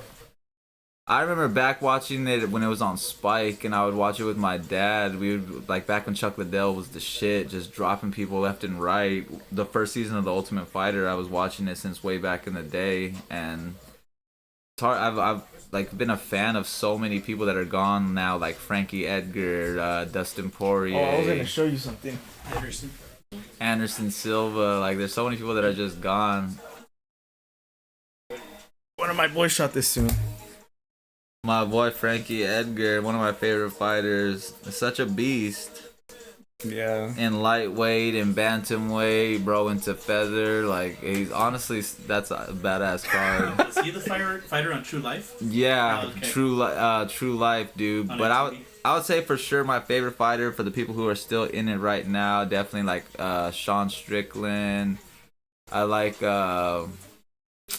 Brandon Moreno, definitely one of my favorites too. He's kind of been on the downside. That's another thing that I could show you as well. It's not over here. Behind this poker table right here, I have a signed flag from him. Brandon Moreno? A Mexican flag. Because I went to the UFC fight where it was Francis Ngannou and Ciryl Gane, and then it was Brandon Moreno versus Figgy. I think it was their third fight. That one was in Anaheim. Dude, that trilogy was so awesome. My favorite of them is definitely the first one, when on the Ultimate Fighter, when like the Brandon Moreno was the last seed, and then Pantoja was the first seed after Henry had picked Pantoja, even though Brandon was like his training partner from back home. And they had a vicious ass fight. I'll never forget, like at the end when they're just showing the slow motion and Brandon's just like looking up and his eyes just so lumped and just leaking And blood. you said this was in the Ultimate Fighter. Yeah, it was Henry Cejudo versus Joseph Benavidez. What the fuck? See, I don't like, and that's what I'm saying. Like a lot of that, I don't really remember too much. Where I really started getting heavy into UFC was during COVID. So during COVID, Dana White was the only guy that was like, fuck that, I'm not going to shut down for anybody. He just kept doing it. He just kept doing it. He's like, fuck that. Like, I'm going to keep doing me because I have a contract to fulfill. I'm not going to let this like political shit like get in the way of it. So the first fight that I remember just watching genuinely where I'm like, bro, fuck this, I'm gonna start watching UFC was Dustin Poirier and Dan Hooker. Dude, that is like definitely top 3 fights in the entire world. That's what I'm saying. There's no one in the crowd, and when they get into that exchange, I think it's like late in the second or the first, where Dan Hooker just has Poirier up against the gate, and he's just boom, boom, boom. You just hear every shot. And grabs him by the head and just knees him in the face, and then the bell rings, and Dustin's just like, oh shit. And like that to me is the craziest fight. And I don't know if you ever watched like the Thrill and Agony at the end, where they show that both sides of like the person who won and the person. No, like, I haven't seen that. No. It's a really great thing to watch after those big fights, because it shows Dustin like in his hotel room, happy as fuck, celebrating and calling his wife and shit. And then they showed the other side of Dan Hooker just on the fucking stretcher, just being taken to the hospital. His coach just like all concerned. Like, I love to see that in fights, because it's like there's so much more that goes into it than just fighting for these crowds. Like, these people have like literally been training for months and months to try to like be successful, and when they you get their ass beat sometimes. So yeah, I mean that's a lot of it. That's why I genuinely started really enjoying the sport, because it's like you get the highs of the highs and the lows of the lows. You know what I mean? So it's really neat to see all that shit. Have you ever been to any of that shit live? I haven't actually. Why? I don't know. I think just like the times, like the events, like just bread and money wise. I've been to like a few of like the 559 fights. Like my brother used to fight in a few of them. I've been to like some of those like back in the day, and those honestly were like super nerve wracking. Your brother used to fight here at the 559 fights? Yeah, he had like a couple fights in the 559 fights. I think we went to like one in, I forgot what, like Merced. I'm not too sure. Like he had one in where the fairgrounds were out, and then they had another one where we went out to like drove somewhere far out. But that was always a cool thing to me. Like MMA was always in my life, specifically from when my dad showed me back in the day. When I was younger, I just thought it was like something to bond over. But as I grew older, I really genuinely started to enjoy. And then when the Ultimate Fighter show came out, and they were showcasing the personalities of these fighters, it wasn't just solely about watching the blood and the carnage. Right. Like you could actually relate and find like comedic moments in the show, and it was a really cool thing. And I just grew up, and I kind of never stopped watching it. And I don't keep up with it too much, but for sure I'm never out of the loop with MMA wise. Not just the UFC, but whether if it's One Championship, PFL, like UFC, sadly MVP too now. Yeah. It's cool, like on the local level, how like here in the 559, like, well, how you were saying whenever you would watch shows, they were like in very random spots. They're all over the place. Like, oh, who's willing to host it? But it's like, well, now that there's Eagle Mountain and they have like their exclusive deal with 559 Fights, and they also have Iridium Sports, the management team also like help promoting that, because you'll see like fucking big name fighters like Joshua Van. I think Bobby Green was here like a couple weeks ago, and I'm like, bro, that shit's fucking badass that like you're able to, like, they get all this stuff, and then they're doing the meet and greets and all that stuff. Like I haven't got to them super lately at all either. I definitely want to check that shit out, but I always think that's like super cool that these people try to put on for all the local fighters as well. I mean, even going back to like how you were saying that you want to put on for like local artists and stuff, well, they kind of do the same thing with like the fighters and stuff. But I was gonna ask you, so and this is what I always like to ask like super hardcore MMA fans, when the Conor McGregor era showed up and all that stuff, were you like full-fledged on it, or were you just like, whatever? Yeah, before like Conor ever, I still remember Conor McGregor. One other beer? Oh yeah. I'm over here just. Dude, I remember the first time like when Conor McGregor pulled up and he fights Marcus Brimage. Marcus Brimage coming off the Ultimate Fighter, and young ass Conor McGregor pulls up and just destroys Marcus Brimage with like the most like clean uppercuts, just uppercut after uppercut, just destroys him. And I always remember that first era, because leading up into that fight when he fought Marcus Brimage, Dana just hyping him up, just blowing him just online. And seeing him actually, I realized like why Dana was blowing him, because like Conor really pulled up and just was such a badass fighter. And I for sure had seen it from the start to the very end of the Conor McGregor era. I was there. My favorite point in it was when Nate beat him the first time. That was the best era in MMA ever, period, anything. I feel like the Conor McGregor and the Nate Diaz era, like Conor beating Eddie Alvarez or just sparking Jose Aldo, then going into the Nate Diaz fights, coming back to fight Khabib, like, it was definitely an amazing era of MMA that you can't replicate. It'll never be replicated. There's nothing that could even come close to it, I don't think. 1000%. No, I remember whenever I was, I I think I invited Vince to go watch the fight with Habib and Connor. I remember like that was whenever I was super casual, not paying attention. Same thing whenever someone buys a Canelo fight, a Pacquiao fight, Mayweather fight. Oh, McGregor's fighting Khabib. Cool, let's watch it. And I remember watching that fight, and I'm just like, bro, this is personal.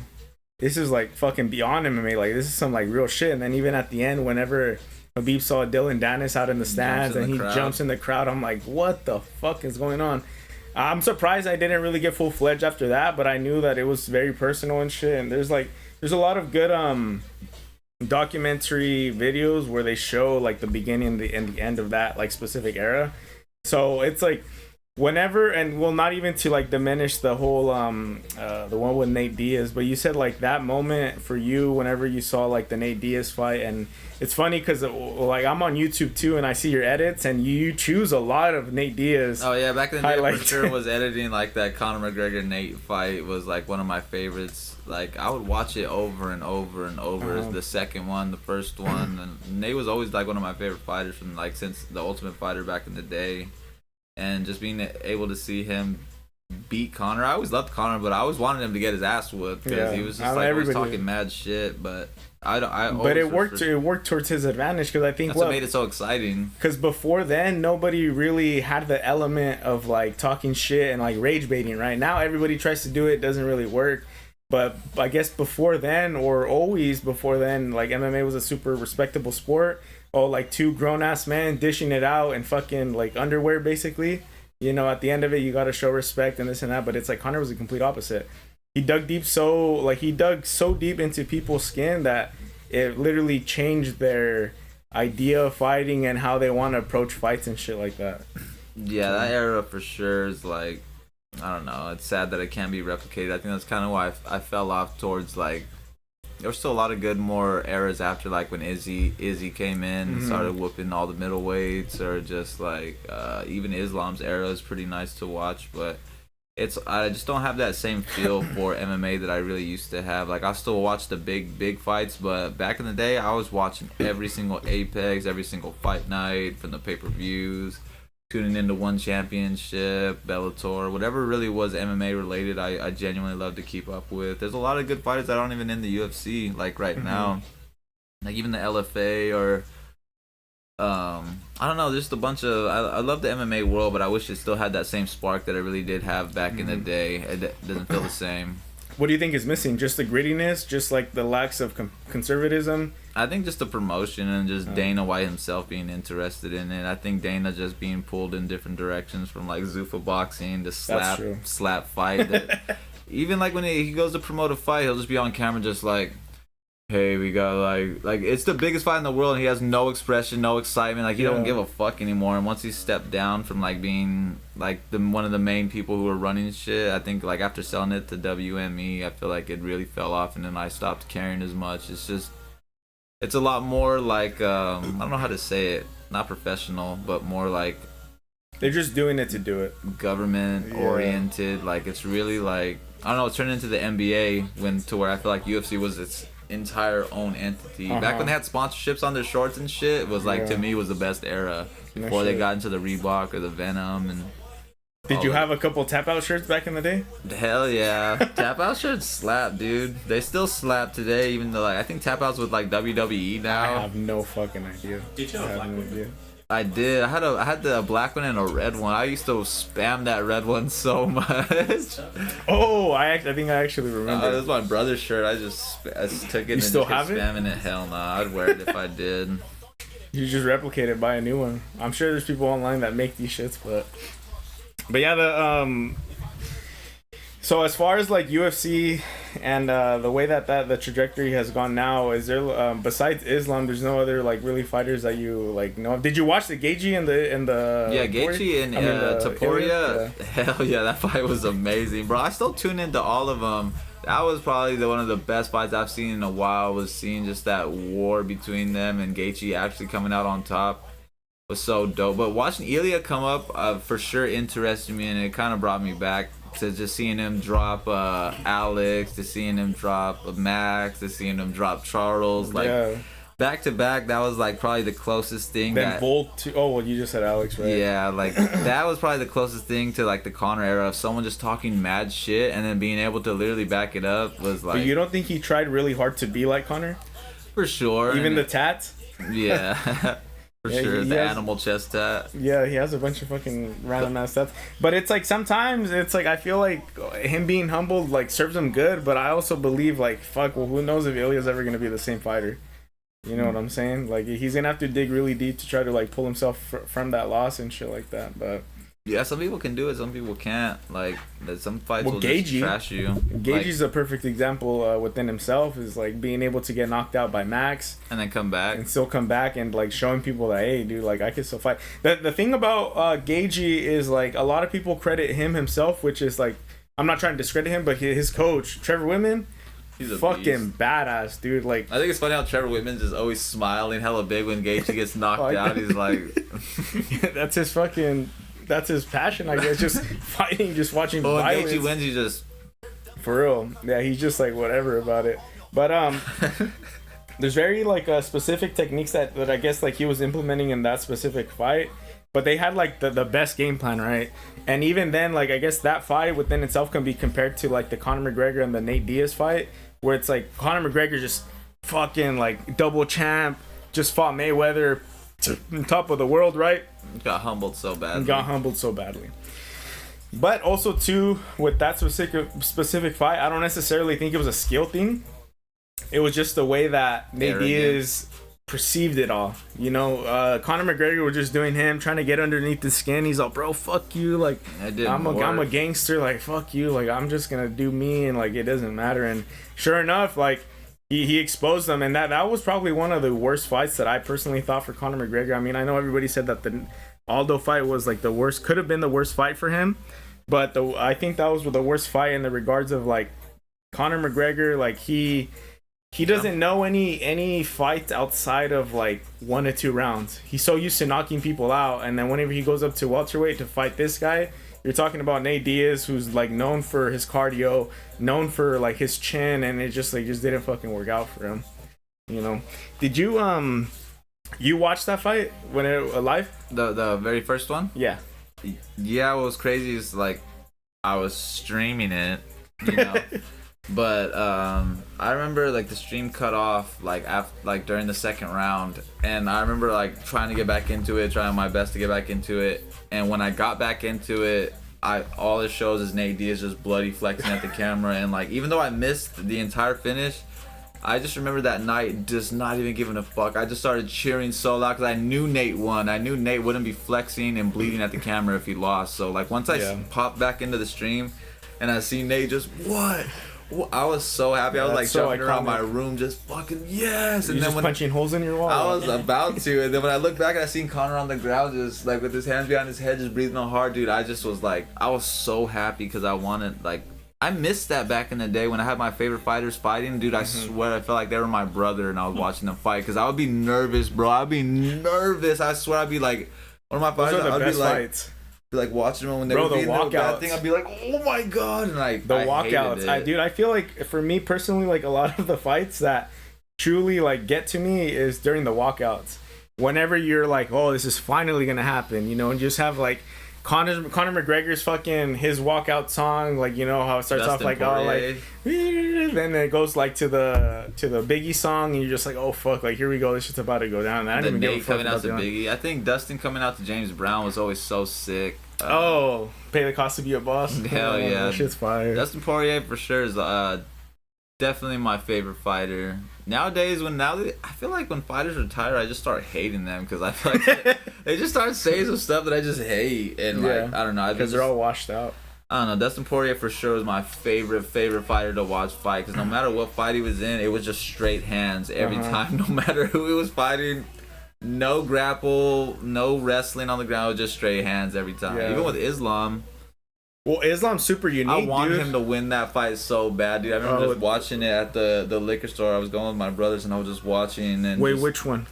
When Dustin fought Islam for the title. Oh yeah, you wanted Dustin to win? I wanted him to win so bad, bro. Like that was one of the ones that I was like cringing on, hoping. I just remember him doing good at the start and eventually him getting taken down. I could see how tired he was and eventually getting choked or just getting submitted. Like, that feeling, as soon as I see him lost, exit, and just angry for at least like 2 hours, I'd be so upset, bro. When Alex lost to Ilya, I remember being at Miriam's, and just when he lost, I just fucking shut the TV off and I just fucking I wanted to sock something, bro. You should have made a song. There was nothing I wanted to do but just cause like chaos. I was like, I missed that, being so into the fight that when my fighter would lose, being so pissed off. But I remember like when Cody Garbrandt was one of my favorite, when I seen him knock out Rafael Sunsao in that last second. I remember just yelling so. Oh my god, I remember that shit too. That was a COVID fight, right? Hell yeah, my mom just coming in like, what the hell's going on? But like, bro, it's so crazy because that I think that was like one of the second fights that I watched right after. I don't even remember, but like on my Snap, I remember like I had it live. When it happened, I was recording it, and I didn't even think much of it. I was like, oh, whatever, this and that. I remember like whenever Cody Garbrandt had fought what's that other guy? TJ Dillashaw? No. The other fucking dude, I forget his name. He's another big name fighter. He does commentary now.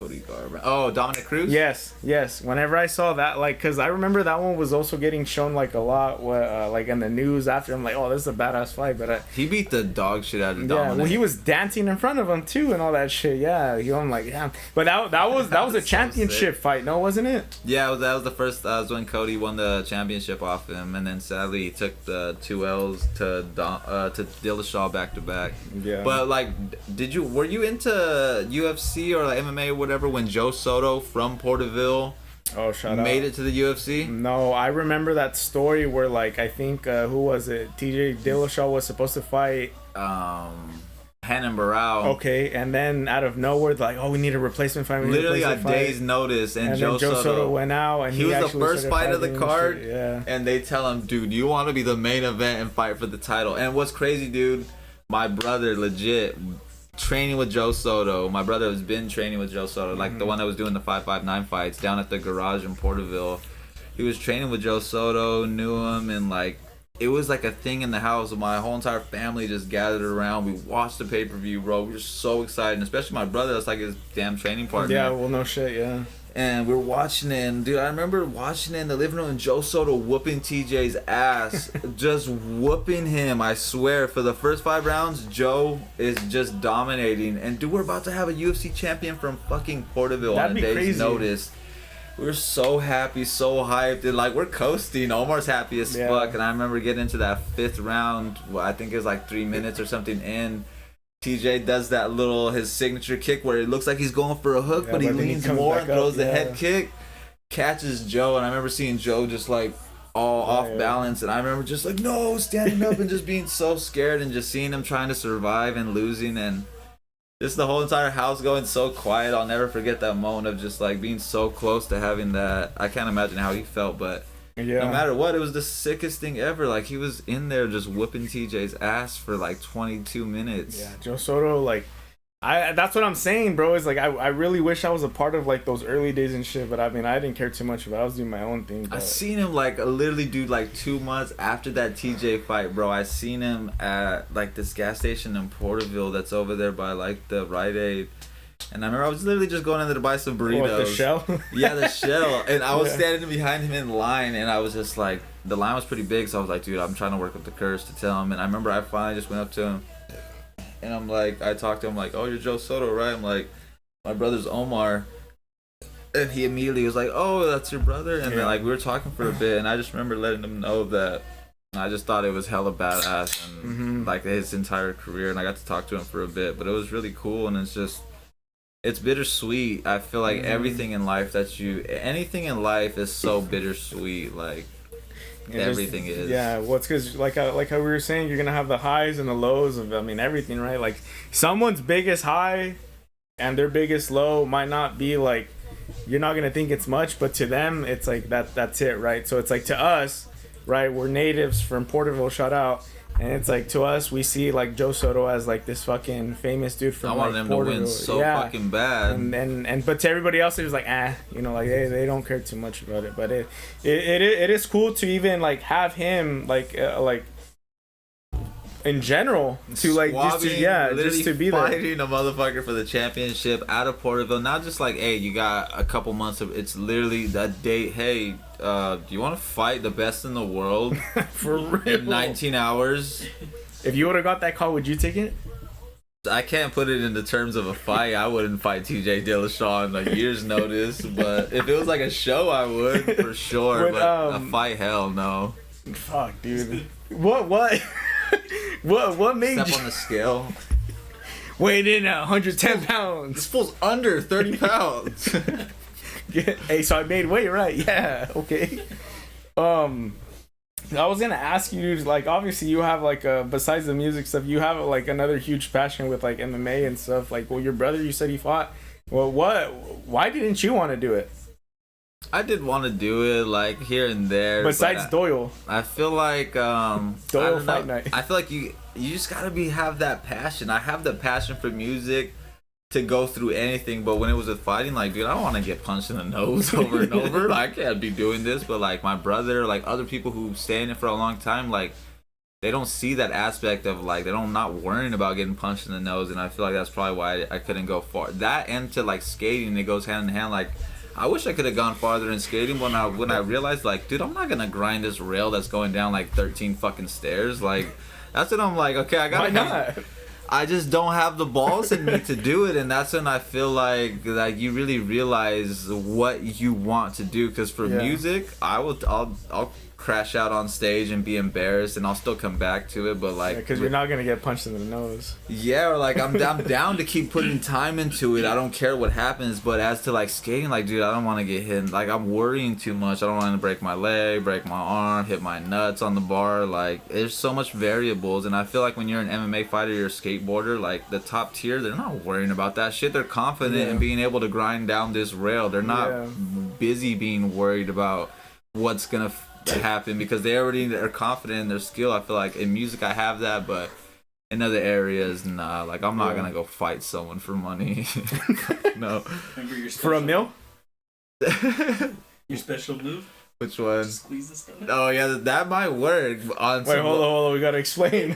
I'm fucking clueless. I think one time we were wrestling. Yeah. He took me down. He just squeezed the shit out. I of used to just like if I could get someone down and get behind them, like in the rear naked choke position. Even if I couldn't get the rear naked choke, I would just wrap my legs and then just squeeze them just as leg hard lock as their stomach. Yeah, just squeeze as hard as I could on their stomach until they would tap. What the fuck? But I would like turn and like try. But this is a special move. What do you call it? The Jlooon special? It only works on like. It only works when Jlooon does it. Yeah, just like on lower level, because I was never like a crazy good at jujitsu, but I just knew if I squeezed my legs long enough and they couldn't move, they'd probably tap. Or they start crying and shit. No, it hurts, dude, because my brother would do that shit to me too. If they have strong enough legs. Try it, Jose. Let Jlooon try it on you right now. After drinking, I'll just. I hated that era of Doyle. That little era was weird, just fighting. Do you remember when we would just like box? Bro, listen, wake up. Oh, I gotta go scrap. No gloves. Just straight. Dude, I still remember when we were just like play fighting one time. One of our homies, me and him were just going at it, but we'd only ever throw body shots. And I remember one time we were just going at it all crazy. And he accidentally throws a punch, and I try to dodge it. He ends up like just socking me. That was the one only time I ever just started leaking my shit. Did you just raise your hand like I'm done? Just like stop. As soon as he hit me, like it was just like all of us were just like, because we never hit face. We're not trying to hit each other in the face. We're going body shots, socking each other in the arm, kicking in the leg, and that was just our fun thing to do. I don't know why that was fun. So then, did you go fight or flight, or was no? it After fight? that, we kind of like we're not serious. Even though I got punched in the nose, I wasn't mad at him. I just knew like. No, but at that instant where you were like, all right, let's fucking keep going, or you're just like, hey, hell bro, no, like, I was like, dude, hell no, we're stopping right now. My nose hurts bad as fuck. Because, like, if it was serious, I would, obviously, all of us would probably keep going if the adrenaline kicks in. But knowing that I dodged the wrong way and it was an accident. There was no like animosity. It was just like, dude, okay, that fucking hurt. So then what was the story when you went back to your pad? You're like, hey, I just ate shit on my skateboard. It wasn't like a crazy injury. I remember just going up to the water fountain and just like washing my nose of all the blood off. And I just remember my homie just like kind of being worried, like, dude, I'm sorry, I didn't mean to do that. But like when I went home, just like a red nose. It wasn't anything, like my nose just... God, dude, I've never been punched in the nose like that. Dude, hey, I'm glad I wasn't in your guys' circle during that I don't know if you guys time. have ever been hit in the nose, but it sucks so bad. When I fought Eddie, he just mounted on top of me and just hit him. Oh, they just there's a very specific moment where like somebody in the crowd was like, he's barely even hitting you, and then you just hear him in the bottom like, no, he's not. He literally like trying to hit me. Yeah. I got a like whiz laughing. again. No, but Yeah, you you gotta gotta do remember that. Eddie, he had some wrestling skills. Yeah, because he knew how to wrestle. Bro, shout out Eddie, man. Shout out Eddie Yeah. in Colorado. Yeah. Colorado, bro. Dude, you know the crazy thing, dude, and I remember this shit. Like, if Eddie comes across this, because like one of us posted or whatever, but I remember, dude, like whenever I was cool with Eddie, well, he was super into Tech 9. Super into Tech 9. He's like, bro, listen to. I'm like, dude, I don't fuck with Tech 9 like that. He's like, dude, just do it. And then I started listening to him, like, bro, Tech 9's fucking badass.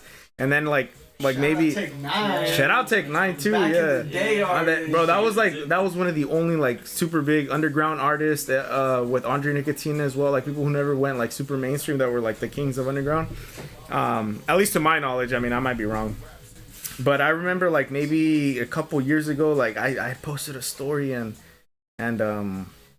yeah, I was gonna say your arm, it's moving the camera. Just even you're good. But I remember like whenever like I said a couple years ago, I posted something and then Eddie, he slid up on my story and he's all T9X, and in my mind I was like, what the fuck are you talking about? And then it hit me like a year after, like the fucking Tech 9 song, dude. But fucking Eddie, man, I hope he's doing good. Shout out to Eddie if you're watching this. You know, much love from over here back in the valley to Colorado. You know, I remember he almost made me try weed. That's where you cut him off on. No. Still talking No, dude. I remember like I was so adamant. I told Eddie, like, bro, let's do it. Like, I had him for bio, and I told him like, bro, like I'm down. Like shoot me like yeah. I was like, bro, just shoot me like a nug. I'm down to do it. And I remember like he ripped like a little piece off of his nug, and you know what, he gave it to me, and like one of those like little not the snail shells, but like the ones before they become a snail, the little longer ones. And he broke off the end. He's like, dude, if you inhale from here, you could smoke and you'll get it. I was like, for real? He's like, yeah. So then I took it home. And then this was whenever I was still like cool with Johan. Shout out Johan. And I told him like, oh, dude, I want to do it because he would do it too. And he's like, nah, bro, don't do it. Like it just doesn't fit like who you are. And I was like, all right, fuck it, whatever. And I remember like this was like in sophomore year. Then maybe like and I know where I stashed it. I put it in like an aluminum foil and like some random ass crayon box that I had from like fucking elementary. And then I remember I went back to look for it and I didn't find it. And I was like, oh fuck. My parents probably found it, but they didn't tell me shit for it. But a little nut. yeah, it was nothing. He's like, you're gonna feel something from it, but the shit out of it. I guess that's it was another a seed. No, it was, I don't know what it was, bro. This was like back then where like obviously like high school shit, you guys would get whatever you guys can now. It was a garbanzo bean. He's like, I got that loud. How is that? I do a drug. Hey, you do whatever you want. How did you guys link up anyways? You and this guy right here. You want insulin? Yeah, no. Jose used to hate me when I first met Jose. No, I'm not even just saying that. Jose legit actually fucking hated me. Why? I don't know why he hated me. Was it because you didn't know? Louis just bringing me around randomly probably was just like, who the hell is... annoying? Dude, I wasn't even doing anything wrong. With his like little Eskimo beanie they used to wear. Dude, I missed that. Shout out Ryan. Shout out Ryan. So many shout out. Shout out to Slimy. Shout out Willie. No, but he legit hated me. I can specifically remember it as it was clear as day. It's just a tryhard with a kick it too. No, bro. Skating waves? Bro, I wasn't even trying to kick it the first time. This is how I know Jose hated me, because I was walking home. I got off the transit. It's 8th grade, I think. So I'm just walking my normal route by the golf course.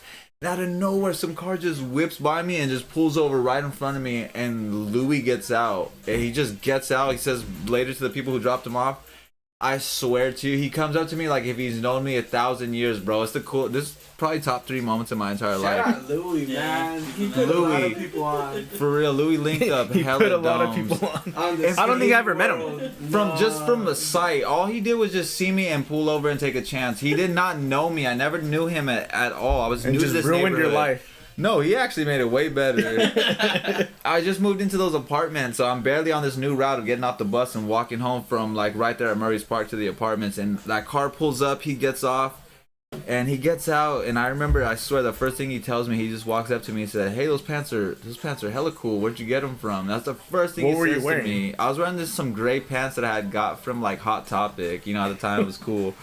And we just start talking, and he starts just talking. Shout out Hot Topic. Yeah, shout out Hot Topic. Roar.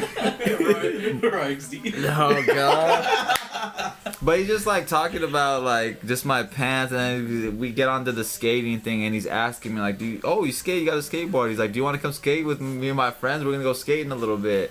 And I'm telling him like, yeah, I want to, but I'm knowing damn well as soon as we part, I'm never gonna talk to you again. I didn't want to go skate. I was like, I don't know who these people are.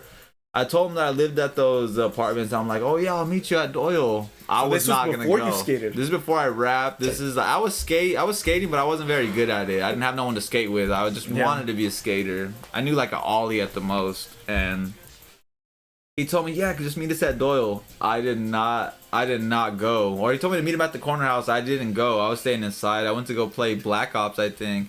And I remember just like my mom calling me from downstairs. She said, hey, your friends are here. And I'm like, I don't have no friends. I don't hang out with nobody from Alta Vista. When I went outside, Louis was just at the door. And I swear, dude, I remember this. Luciano and Jose. Louis was standing at the door all happy. And Luciano and Jose, they were both on their skateboards. Like, their boards were on the ground. They were sitting on them, and they were like, they had their legs up. They were looking at it. And I just remember seeing Jose just so unamused with who I was when I walked That's out. just He was Jose. just like... He's Well, like, like, fuck's this guy? Is this gonna come out? Yeah. What'd you expect? I didn't know. Louis just said I met 6 this foot guy black that guy, had Coach jeans. Let's kick it with Doyle. Who the hell is this? But like, I remember we went to Doyle and we skated a bit, but I was not very good at all. Like, I could form a kick flip, but I wasn't landing on kick flip. I could do like an ollie or maybe a pop shove it. I was very, very new to it, but like. But I'm assuming you'd play like the video games and shit leading up to that. Or I wanted to be a skater. I wanted to be good, and I would read library books. I didn't have no internet, but I would check out books from Alta Vista, the school I was going to, and I would look and I would try to learn ollies and stuff by myself. So skater books from Alta, that's fucking badass. Yeah, but once the only reason I got good was skating with them. I didn't have I had a friend William, but we could never skate together because our parents were like, they're not gonna let us go anywhere after school. That was really the first time when I started leaving my house to go hang out with people. And I just remember the first like time I played skate against Jose. It was like a couple days after that. I brought my friend William with me, and we played skate. It was me and William versus Eddie and Jose. And I just remember Jose, like, he was like laughing when I would miss a trick, or like he was just laughing when I would like not land something, or like. And I remember just being like hella annoyed and like, this motherfucker.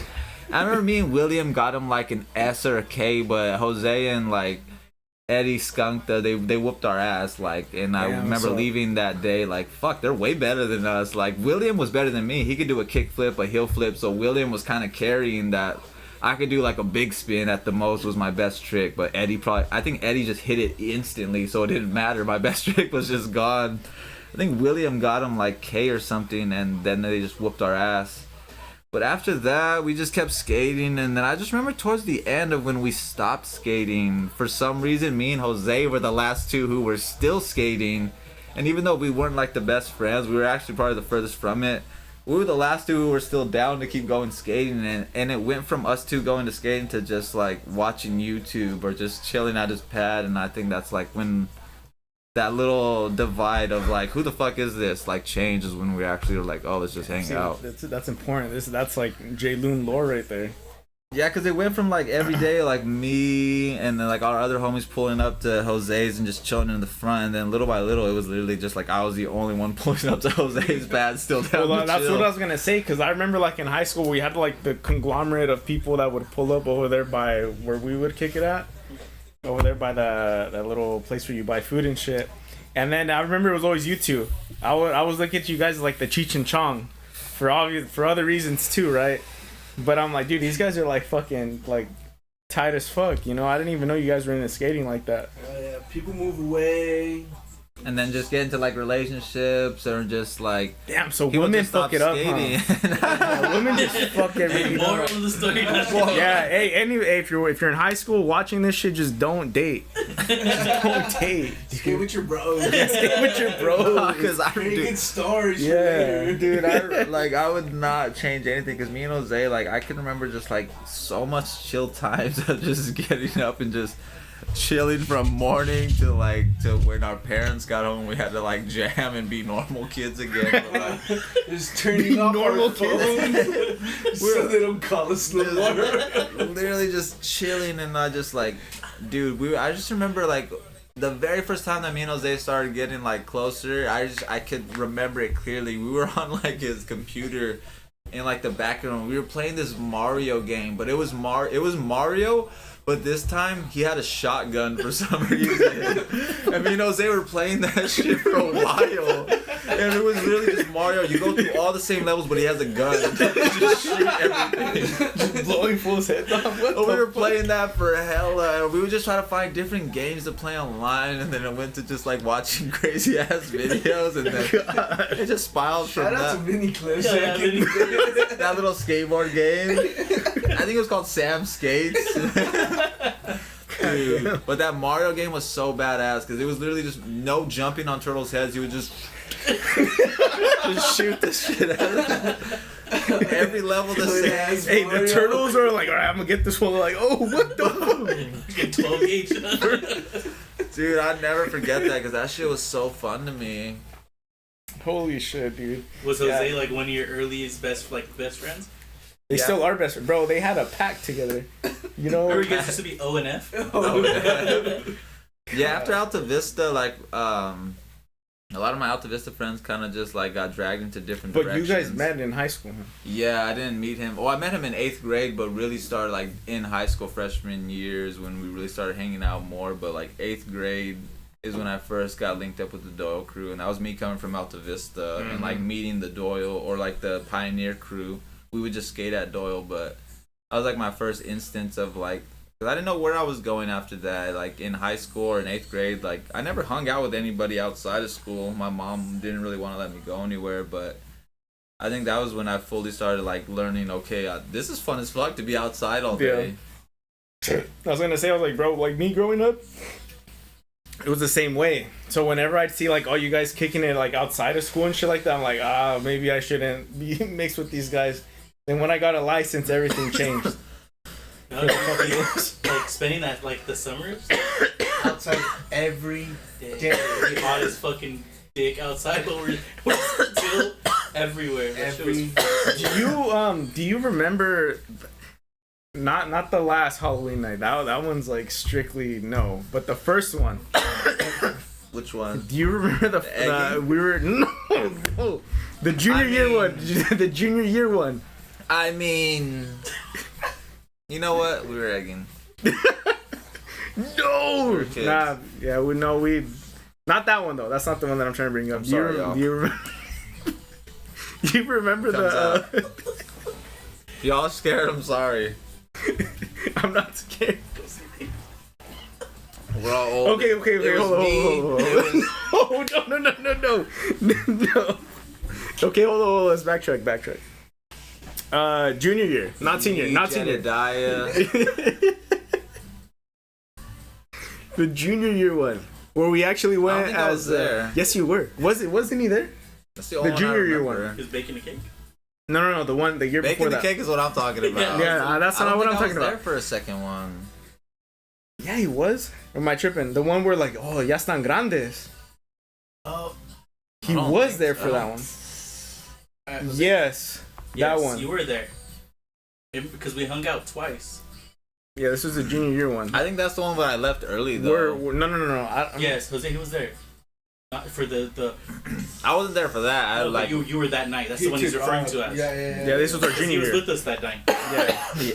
Where we went walking around, then we walked through the cemetery. Oscar was there, and then we pulled up to a house, and we pulled up to a house and we knocked for candy, and then the old man, he's like, "Ya están grandes." Like, he's like, "These fucking kids are old." You guys are old. And they gave us peanuts. Yeah. Dude, You don't remember that one? I think I do remember that. At the land. He wasn't there, was he? Yeah, he was there. Yeah.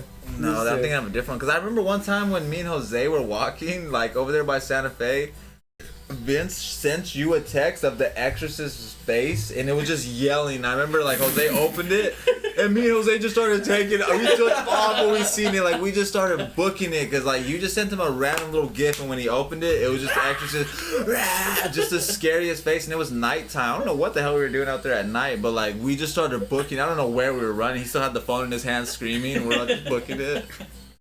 But I don't think I was there for that second one. I want to say you were. I want to say he was too. Maybe not for that beginning part. I was probably Unless he did go home early. I don't remember. It was very rare when I could stay out late. Yeah. To when it was dark, I couldn't stay out really too long, and if I did, I was getting yelled at when I got home. Yeah, there's a very specific story that happened with that one, like post. I feel like I would. We weren't involved with it, but it was like, That's crazy.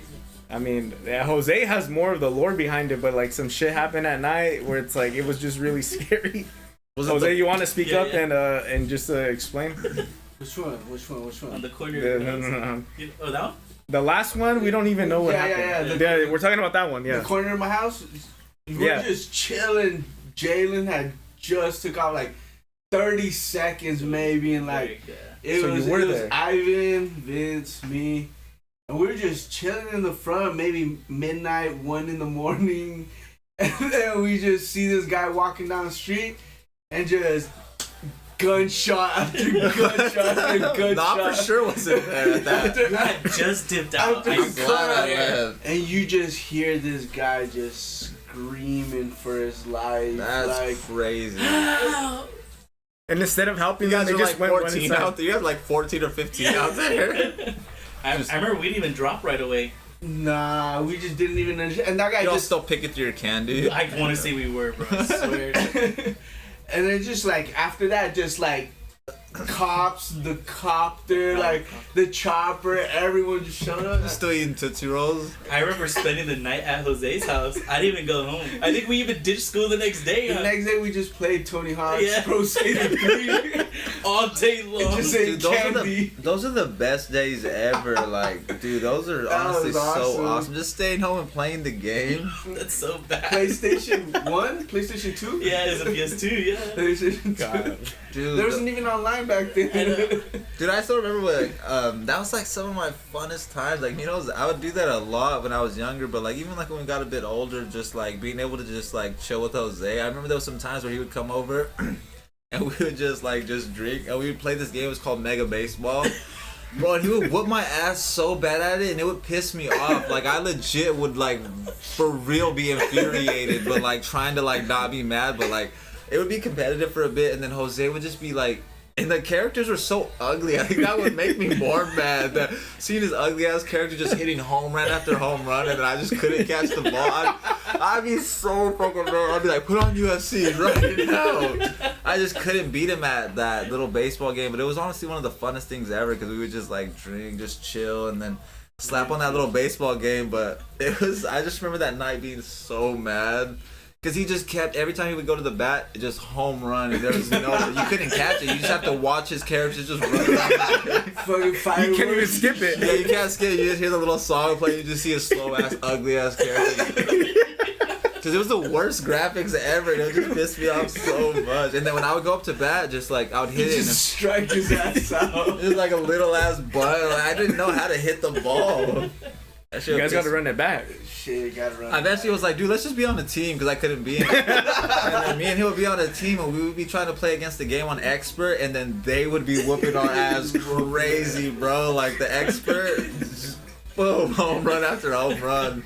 I wasn't much help, but those nights were honestly so much fun. I feel like everybody has those simple days where it's literally just a video game and your homie. Like those shits are so fun. That's badass. I think those are the things you hold on to the most. Yeah, it's fun every single time. No, I think you guys definitely still live the era of like split screen and just like going out or like playing the game together. You know what I mean? Because kind of by that era, like. Vince was full-fledged on BO1. I never had a PlayStation 3 in high school, so I borrowed my cousin's and we were just all playing BO1. Vince never made the fucking transition from BO1 to MW3. He just went from BO1 to BO2. Same. Then, I never had the MW the Modern Warfare 3 experience until I was older. And I didn't even get the right one. I played the newer ones, not the old because it was MW2. That was the one that. Remember Black Ops, and I was just on Spice, just. Yeah, I remember. Yeah, talk about that. I actually want to hear that. We used to play a lot. He used to use the M27 so much and just shit on me so much. But it's because you were always using sniper. He was no sniper against me, so I was able to get some kills off. But there was point crazy ass sniper. No, well that's what I'm saying. There's a point that Vince got just so good, and I remember like just out of the blue, Vince is like, "Hey, just join this lobby, like." Come play with us, and I'm like, sure enough, like as soon as I spawn, I'm getting shot at. I'm like, what the fuck? And I'm like, Vince, what the fuck? What's going on? And then like he's all then nothing, and then I would start joining his lobbies, and he knew people from like LA and shit like that. Dude, and then I'm like, it got scary because then my internet would start going down and shit like that. I used to get my internet off every day, bro. Yeah, it got deep. Cause I used to love playing Black Ops, like, but Vince, I feel like he was on like a whole different like. I don't know how to describe it, but a different like level inside of Black Ops. So to where I was playing strictly just for fun and talk some shit, talk some shit to some randoms. But like when I would join his lobbies and like I remember he would invite me sometimes, but the other 4 or 5 people that he had in his lobby were like so fucking good. I'm like, dude, what am I even doing in here? I'm like fucking 7 and 8. Like and then after his friends would leave, Vince would just explicitly just talk shit to us like. You guys fucking suck. Dude, like that was an evil point of my life. Vince was mean. No, but that was some of my favorite times. Is when the times that you weren't on with those people who were good, and I would convince him. I would literally ask, like, dude, let's play zombies. Let's play fucking zombies. Dude, he was so fucking good at zombies. Was he? Yeah, that was like insane. Run it back now. For real, I'm hella down, dude. For real, that Vince was always so goated on multiplayer. I tried my best on multiplayer. It was always so fun. But my main thing was, I would play zombies literally so much throughout the night with just randoms over and over, just finding out different ways to stay alive. You know, like after that, Vince found a genuine purpose for like us, the people that suck. He would have us just carry rocket launchers and just be in the back of the map and just shoot down the spike plane. That was it. I kill everyone. Yeah, that was our only objective. If we ran out of the homie missiles, we just kill ourselves, get more, and just start bombing again, and it worked. You remember people on the other team used to say, "Oh, that's so and so back out." Oh yeah. We would make just off the names, people would just leave the lobby. No, bro, it would because during whenever MW3 came out. Obviously everybody moved to MW3. A lot of the players would go over there, and Vince and his little posse that were from LA, they would continue to play, but they were like, they got so good that whenever people would join the lobbies and they saw that it was these guys, they would just back out. They would just leave because they knew, or they would join random games and they're already just as soon as they spawn just getting fucked up because they knew the spawn points and they already had like full kill streaks. All they would do would just lay down. They'd see a bunch of people spawn at the what was it called? Demolition. No. What was the term called? Whenever you guys would, they would do their spawn trap or whatever it's called.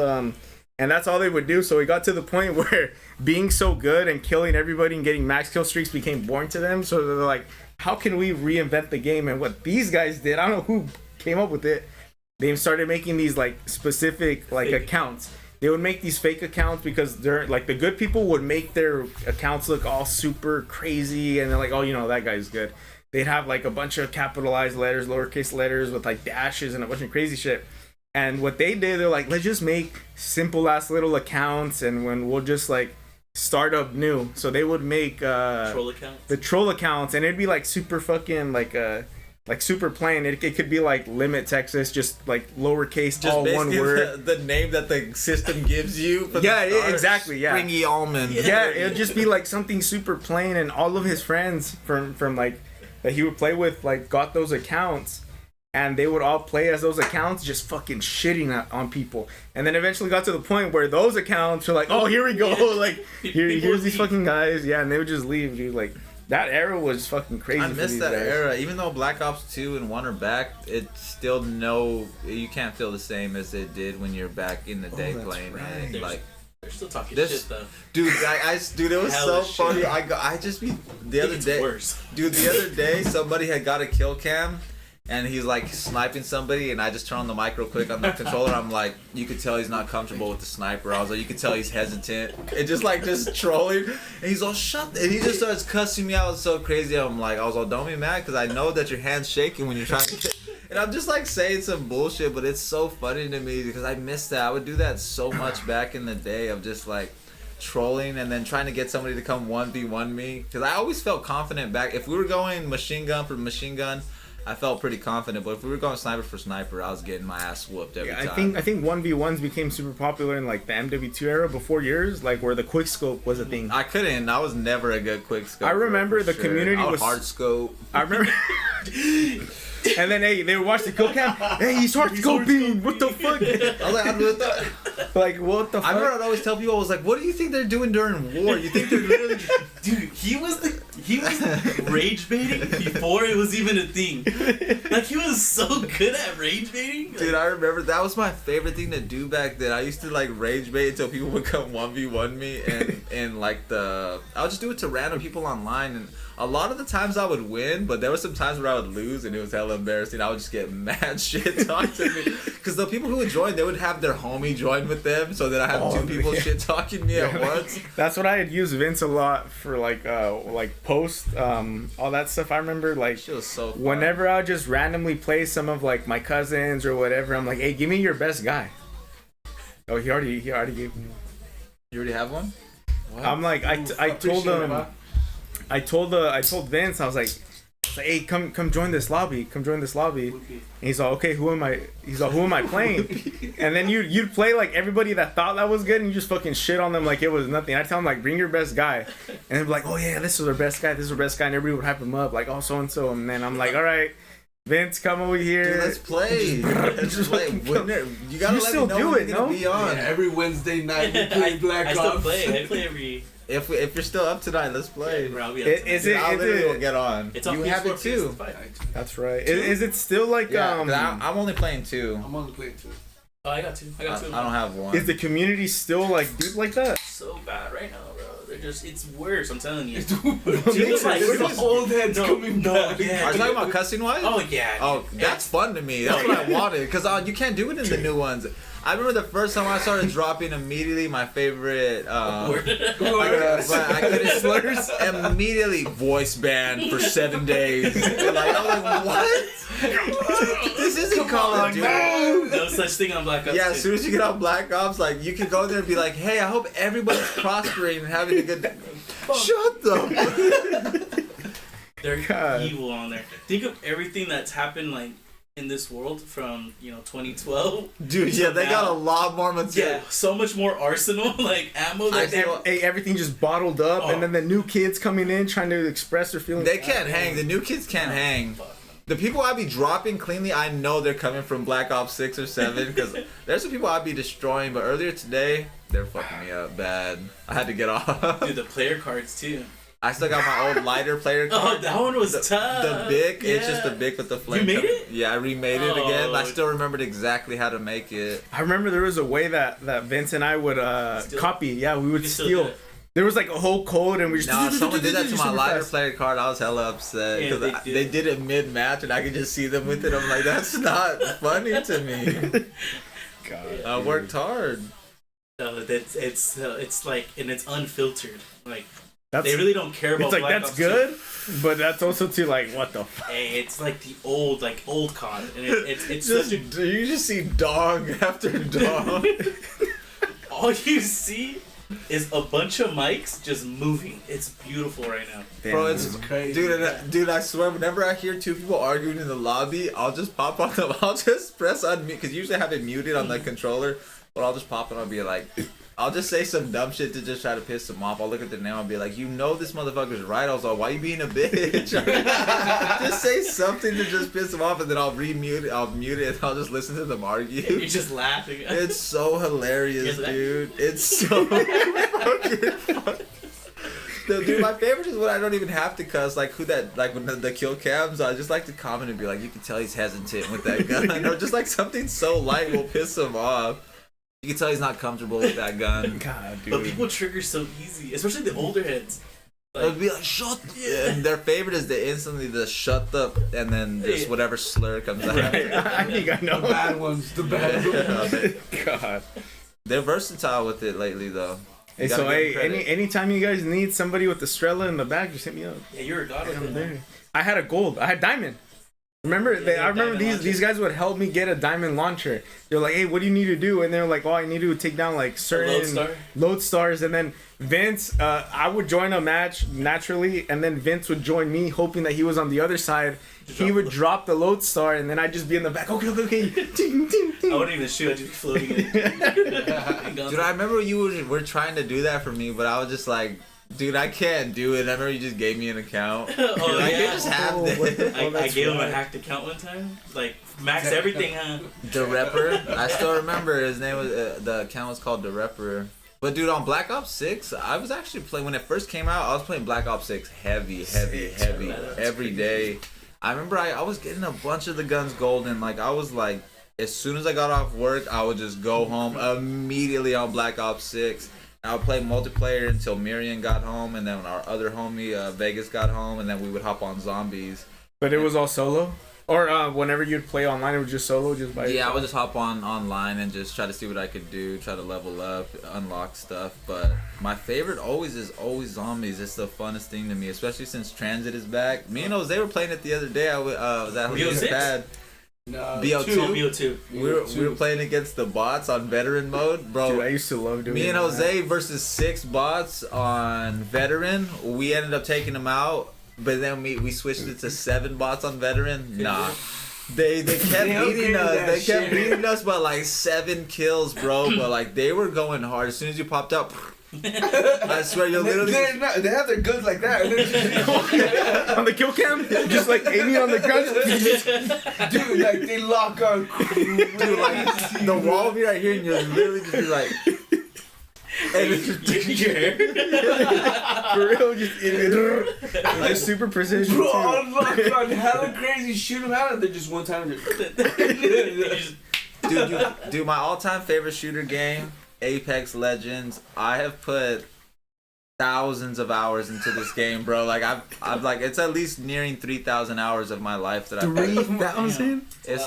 I've put so much time. I love Apex Legends so much. I play. What? Yeah, ranked. Wait, no, Apex is like highest ranked is like Platinum 2. I could never get to Diamond or get to Platinum 1. I was just trying so hard, I just could not do it. Platinum 2 is the farthest that me and Miriam both have got to Platinum 2. Miriam put me onto Apex. She's honestly, she's a beast ass lifeline. Lifeline. My favorite. I play a hella different characters though. No, where does Apex like differentiate versus like COD and isn't that the bridge between like Halo and Call of Duty? COD is like drinking coffee on a Sunday morning. Apex is like drinking coffee while someone's throwing like a fucking grenade at you. It's like just so insane. Like Call of Duty's calm, but if you get on Apex, you're like running around, you see somebody flying through the air and then dropping their ultimate, and somebody else like shooting a crazy ass overpowered gun, and then another squad flies in. Like there's just constant shit happening. You can never just be in like, oh, me versus this squad one-on-one. There's just a bunch of shit. You'll get fighting. They go in third party it. Yeah, and then the Gibby throwing a fucking bubble. Like everybody has different abilities, so it's not just bullet versus bullet. It's literally bullet versus this guy has a vortex sucking you in, and then this other guy dropping bombs from the sky, and like I don't know, it's just it's so much different than any other shooter that I've played. You said that's the one you really like playing. Yeah, I genuinely love to play Apex. Like I've have sank a hell of time into it for sure. I got into that game too with Beto, and he went to school with us, Raul Mata. Oh yeah, Alexis brother. yeah, shout out. Yeah, That's my boy right there. No, shout out. Yeah, I work with him. He streams it too. But we played that game and we grinded ranked, and it's like a second job, bro. We hit masters in it, and just to get to masters was like. Bro, I'm so tapped out with like the online game community. Well, obviously I do that one, and it's all story based and shit. I'm like so tapped out with that. Apex Legends is a different grind, especially like once you get into like because if you play rank, you're playing against people that are in the same like rank as you. Mm-hmm. So like if you're gold, you're playing against gold platinum players. Yeah. Or like the higher you go. So we made with Beto, me, and Raul, we grinded like long ass time to get to masters, and first match we were thrown into, we're playing against the #1 player in the world. No shit. And we made it. Yeah. It was on Apex? Yeah, we made masters. That's hella. Bro, you made it to masters. I have a thing. Dude, we gotta play then, cause I'm honestly, I feel like I'm decent. I feel like I could literally, me and Marion for sure aren't some trash teammates. We're mopping you up. And especially if you're masters, bro. Masters on PC too. Let's play. That was right there. Bro, that's so sick. And you remain in Bloodhound back in the day? Yeah, and Beto. Dude, my crypto is nasty as hell. Raul, I don't know if you remember Alexis from I school? remember him. How long ago was this? Mata? Is this still recent? That sounds so familiar. This was, dude, when we Yeah, made it to he's Masters. cool as fuck. That was a long time ago. It was 2022. Dude, it's like, we should play again. You need to download it because I love playing Apex, dude. Like, I main hella domes on there. I remember there was a story that Vince had shared with us. I think it's what's relevant now. But I remember whenever like you, Isaiah, Beto, you guys would all play competitively. Where would you go to those tournaments? That, when you would go to like little GameStop tournaments and stuff. No, they would go to LA. They would go do shit. But anyways, what I'm getting at was that I remember Vince had shared this story one time where he actually played against Scump, like online. Oh yeah, when Optic Scump. COD the World War II one came out. How did that go? I want to say, I mean, he shit on us, but I want to say we beat him too, though. Like, I think we went back and forth, like, because not just him that we ran into, but like, I'd be watching Scump's videos sometimes, like where it'll just be a random, like, is he on Optic? I think he retired. I don't even know the whole. I remember when he was still on Optic, I was watching videos where he would just like, it would be him like on one side of the screen, and then he would be playing like a bunch of like a 1v1 against a bunch of the other Optic members. I used to watch that shit all the time, and I always thought it was so dope. No, dude, that shit was so fucking cool to watch it live, like, and to see these actual like shit, like these tournaments go down, bro. That shit was yeah. We went to a couple. Yeah, we went to the one in Anaheim, and then we went to the one in Vegas. I've been seeing like some posts like Rocket League or anything. Like, were you doing something with Rocket League? Yeah, I was I remember seeing coach. I remember seeing some posts on Instagram, like, or not Instagram, like I think Snapchat, like here and there. And I would see that, and I would be like, damn. And I remember one day just thinking, I'm like, dude, I could see Vince being beast at Rocket League too, because I always remembered like. I didn't think of you just being good at Black Ops. I just thought of you like, this guy's good at video games in general. Because I always thought I was good at video games, but I was good at video games at like story mode games, offline games. When I'm not competing against somebody, I'm just like able to play a hard game offline. But like when I met you and then playing Call of Duty Black Ops is when I realized like, dude, Vince is insane. Because like, I would play against you like 1v1 and you would give me so much more of like a handicap. Like I could use like a machine gun while you're using like a sniper, and like I just remember like back then just like realizing just like how far ahead you were like in the games. And I remember like the years and years and years passed, and then seeing the Rocket League thing, because I would watch Rocket League too. I tried to play it, and I remember how hard Rocket League was for me. I was so... my hands can't do what they need to do to try to be good. But I remember seeing that, I'm like, about the esports thing, and I'm like, dude, that's so sick. I could for sure remember, like, I could picture that, like, for sure. Like, I was wondering, is Vince, like, savagely into Rocket League? Or, like, because I'm like, I know he was good at Call of Duty. I know if you put the same time into another game, he could be just as, like, efficient. I was coaching. Yeah, that's why when I seen that, I was gonna say, like, that's what made me think. I'm like, dude, I wonder if he's like fucking beast at this. Cause I knew I sucked at Rocket League, but I'm like, I wonder if he's beast. So I think that's a story that I would like Vince to share. Obviously, like locations. Yeah, like save it for the pod. We're on the pod. Yeah, we're on the pod. So like, I don't want you. I mean, you don't. Yeah, obviously, you know what you know how you're gonna explain it. So. Switch chairs. No, That's what I'm saying, dude. This usually always happens, but it's just like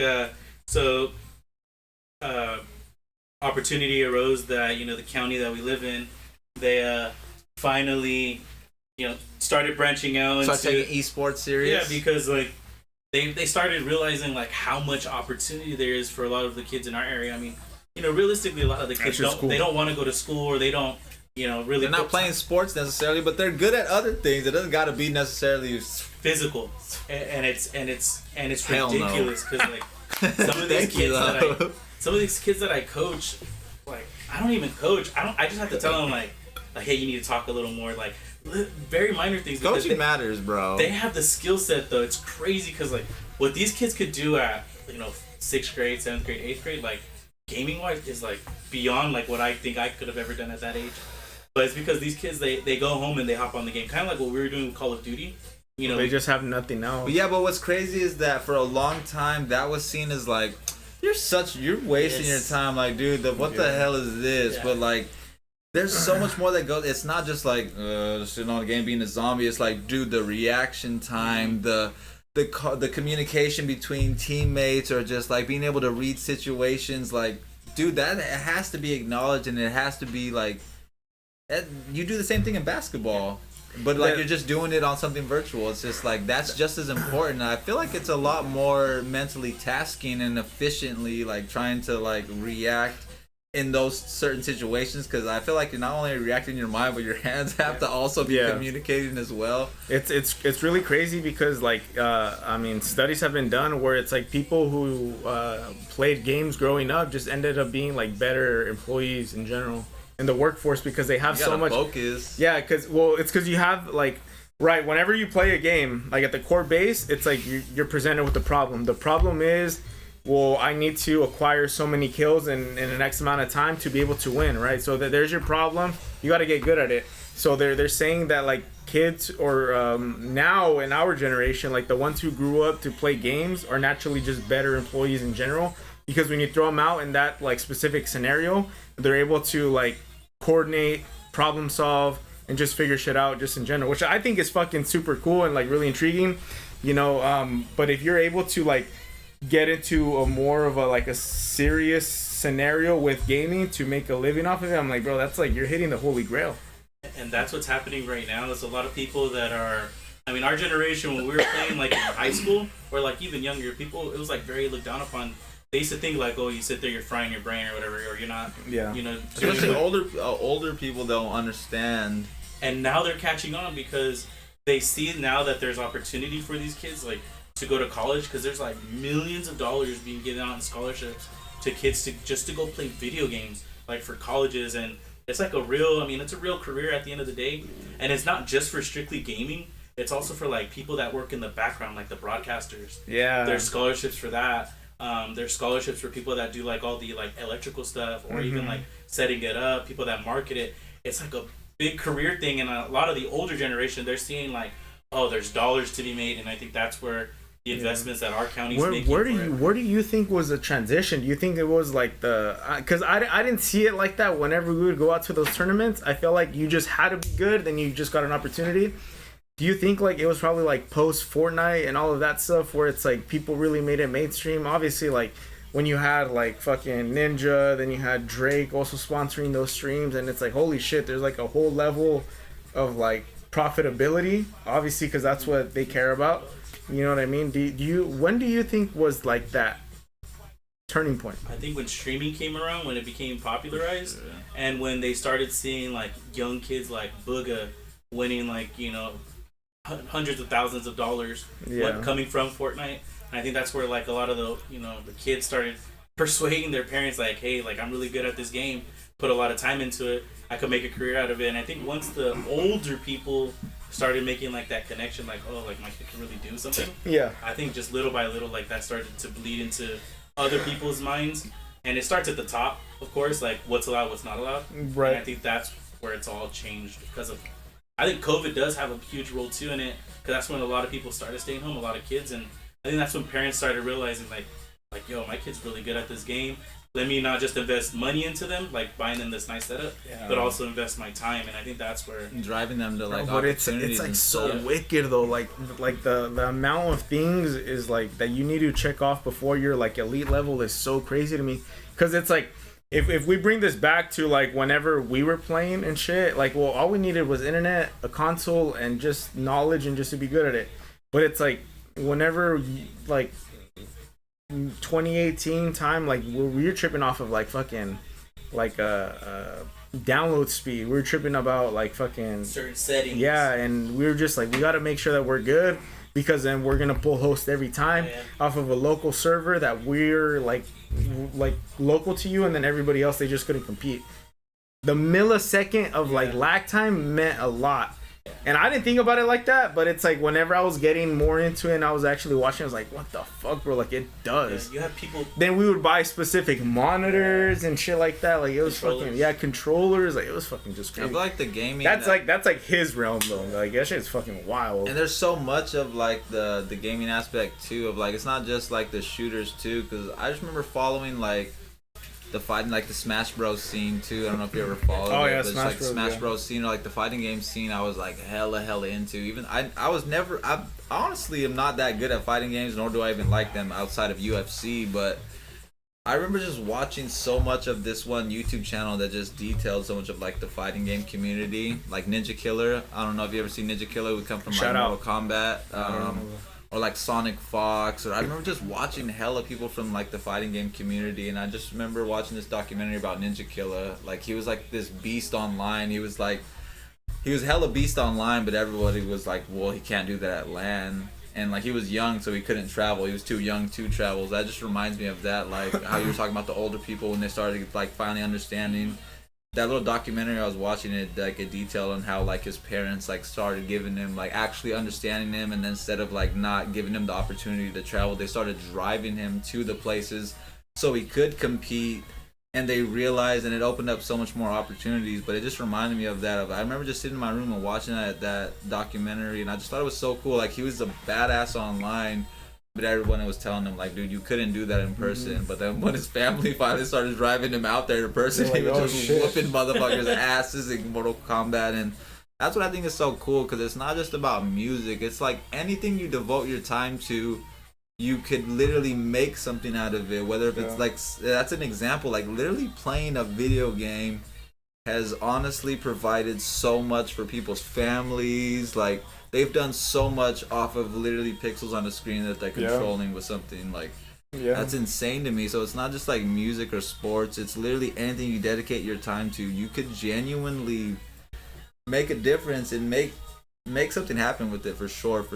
Like that's proven so many times over. Like people literally juggling bowling pins, literally just making bank. Like you could literally if you put time into anything, you could for sure make a career out of it. And it's so beautiful because like I'm working with 6th or 8th graders, and you could see the talent that they have. Like because we do multiple games. We do it was the first season ever for in our county for Rocket League. We won the championship. We swept every team. Do you have any footage or anything? I have it on my phone.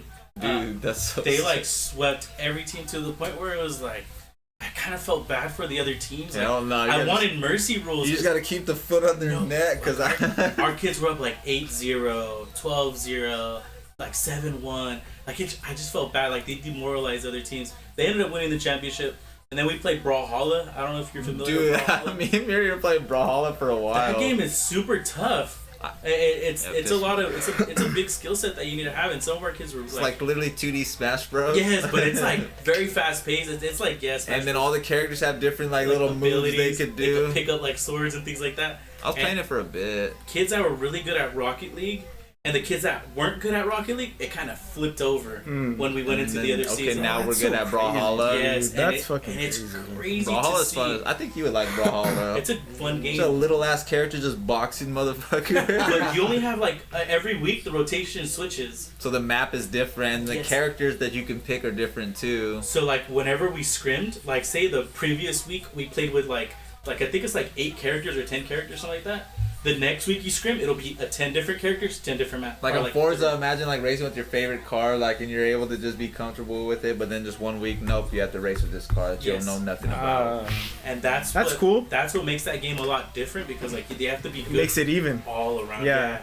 At the actual core, like the talent, you have to be really good at the game itself. You can't just be like favoriting certain things and shit like that. Hence, whenever we would go to certain maps or you had certain weapons, you're like, oh yeah, I'm gonna fuck people up. But it's like, okay, well that gets fucking thrown away, and it's like now you have to adapt. Yeah, and that's crazy. I didn't know that. See the real skills come out. Yeah, it's like how Apex is too, because like certain characters that are strong as fuck and like certain maps, they're hella beast. In certain maps too, they'll literally change the map or they'll nerf certain characters. Like say a certain character like they'll take the data like, oh, they're doing so good, like they're hella high pick rate, and like they will try to do they'll nerf like, them. They'll like take away some of their ability or like take away like what they could do, and that's why I feel like it just makes everything even. But back to just Apex, I feel like that we gotta play. We gotta play, bro. It's a different game. I want to play. I for sure want to play. I don't even know who's good in the game. I heard they buffed Gibby. Dude, Gibby is basically Octane now. I heard, yeah. I swear, like one of the biggest characters in the game, and he just he throws a shield. Right? He throws a shield, and then now like a big bubble. He has multiple ultimates now. So you know how he used to be able to call those bombs down from the sky? You can literally throw one right here, throw one over here, and then throw like a third one. Like it's insane. So brother. Dude, I be saying like hella dumb shit while playing Apex. Dude, Ash is my one of my mains. Crypto main, Maggie, but I be playing hella different characters. I like Bloodhound. Bloodhound for sure. I've been playing him lately. Have you seen what they did to him in the new update? I haven't played. I've been out of touch with Apex. Bro, Bloodhound has a whole new rework. Like his ultimate, you know how his ultimate was like he would go into that Bloodhound mode? Now it's like he pulls out this little disc and he'll throw it on the ground and it throws this dome, and if you step in it, you go completely invisible and you have like maybe like 13 seconds. Once you step in that dome, you could dip out. Nobody could see you at all, and you're invisible until he fires or like does an action. Like, dude, I've been doing crazy plays. So like, I'll see two parties like fighting. I'll throw my ultimate down. I'll go invisible, and I'll just walk up, and nobody sees you at all. And you just literally put the gun to someone's head and just start firing on them, bro. I know if you play Bloodhound back in the day, you'll be pulling some crazy moves with them, because going invisible, like, you'll go inside a building and you'll just literally walk past somebody. They don't even know. They could hear you, of course, but like you'll always get the drop on them first. I made them so much. You know his prestige skin. Fully maxed. Dude, Dude, I've been playing him lately because I slept on him because I was a crypto man. I always thought crypto was better. I would always just be inside of his little drone. Dude, I'm honestly, that's like, I have the most kills, most wins, most everything with crypto. Like, I put so much time into that damn character. I don't play him much anymore because I got burnt out playing him over. I'm like so ignorant when it comes to this shit. Is there like anything I could look up we could all watch? Just watch people play on Twitch. It's a fast-paced game. Is there like anybody in particular you look up so-and-so's highlights that you're gonna see good shit? Like Burholes. I watch Prodigy Aces. I don't know if you know him. He's like a lower. He was top ranked. So how it goes is like, so the ranking systems, it's like the top people. I think it's like the top 100 or 500 or whatever are Apex Predators. Like they're like in the Apex rank, and then it goes Masters. And then it goes like the rest and everything like that. So you're playing against people that are all same skill set, but yeah, I've been keeping up with the ALGS. I kind of fell off it a little bit, but I was following like Crazy Thieves was like the team I was always going for. What were the names? Just look up Apex. Like who do you want to watch? It's Timmy was pretty good. I don't know shit about this. Look up It's Timmy. Apex Legends. It's Timmy. Oh, it's Timmy. No, this game. Have you seen it, Jose? Dude, this game. It takes a lot of mechanics, like how Jesse was saying. The characters, like, they get nerfed. Pause the song. The music real quick. Jarvis, can you recommend a good place to eat, honey? Oh, absolutely. What are you in a... Music? Okay.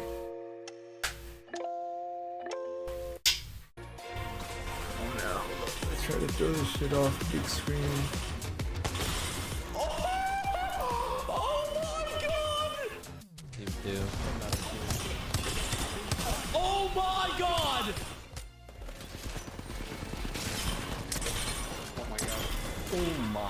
That was nice. Fuck off. He's drafting you. He's 1 HP. Yeah, Jlooon wanted to go take a shit real quick, but I'm sure he could commentate on this shit too. So it's all like keyboard based. Yes, you could do, I use my controller on it, but controller.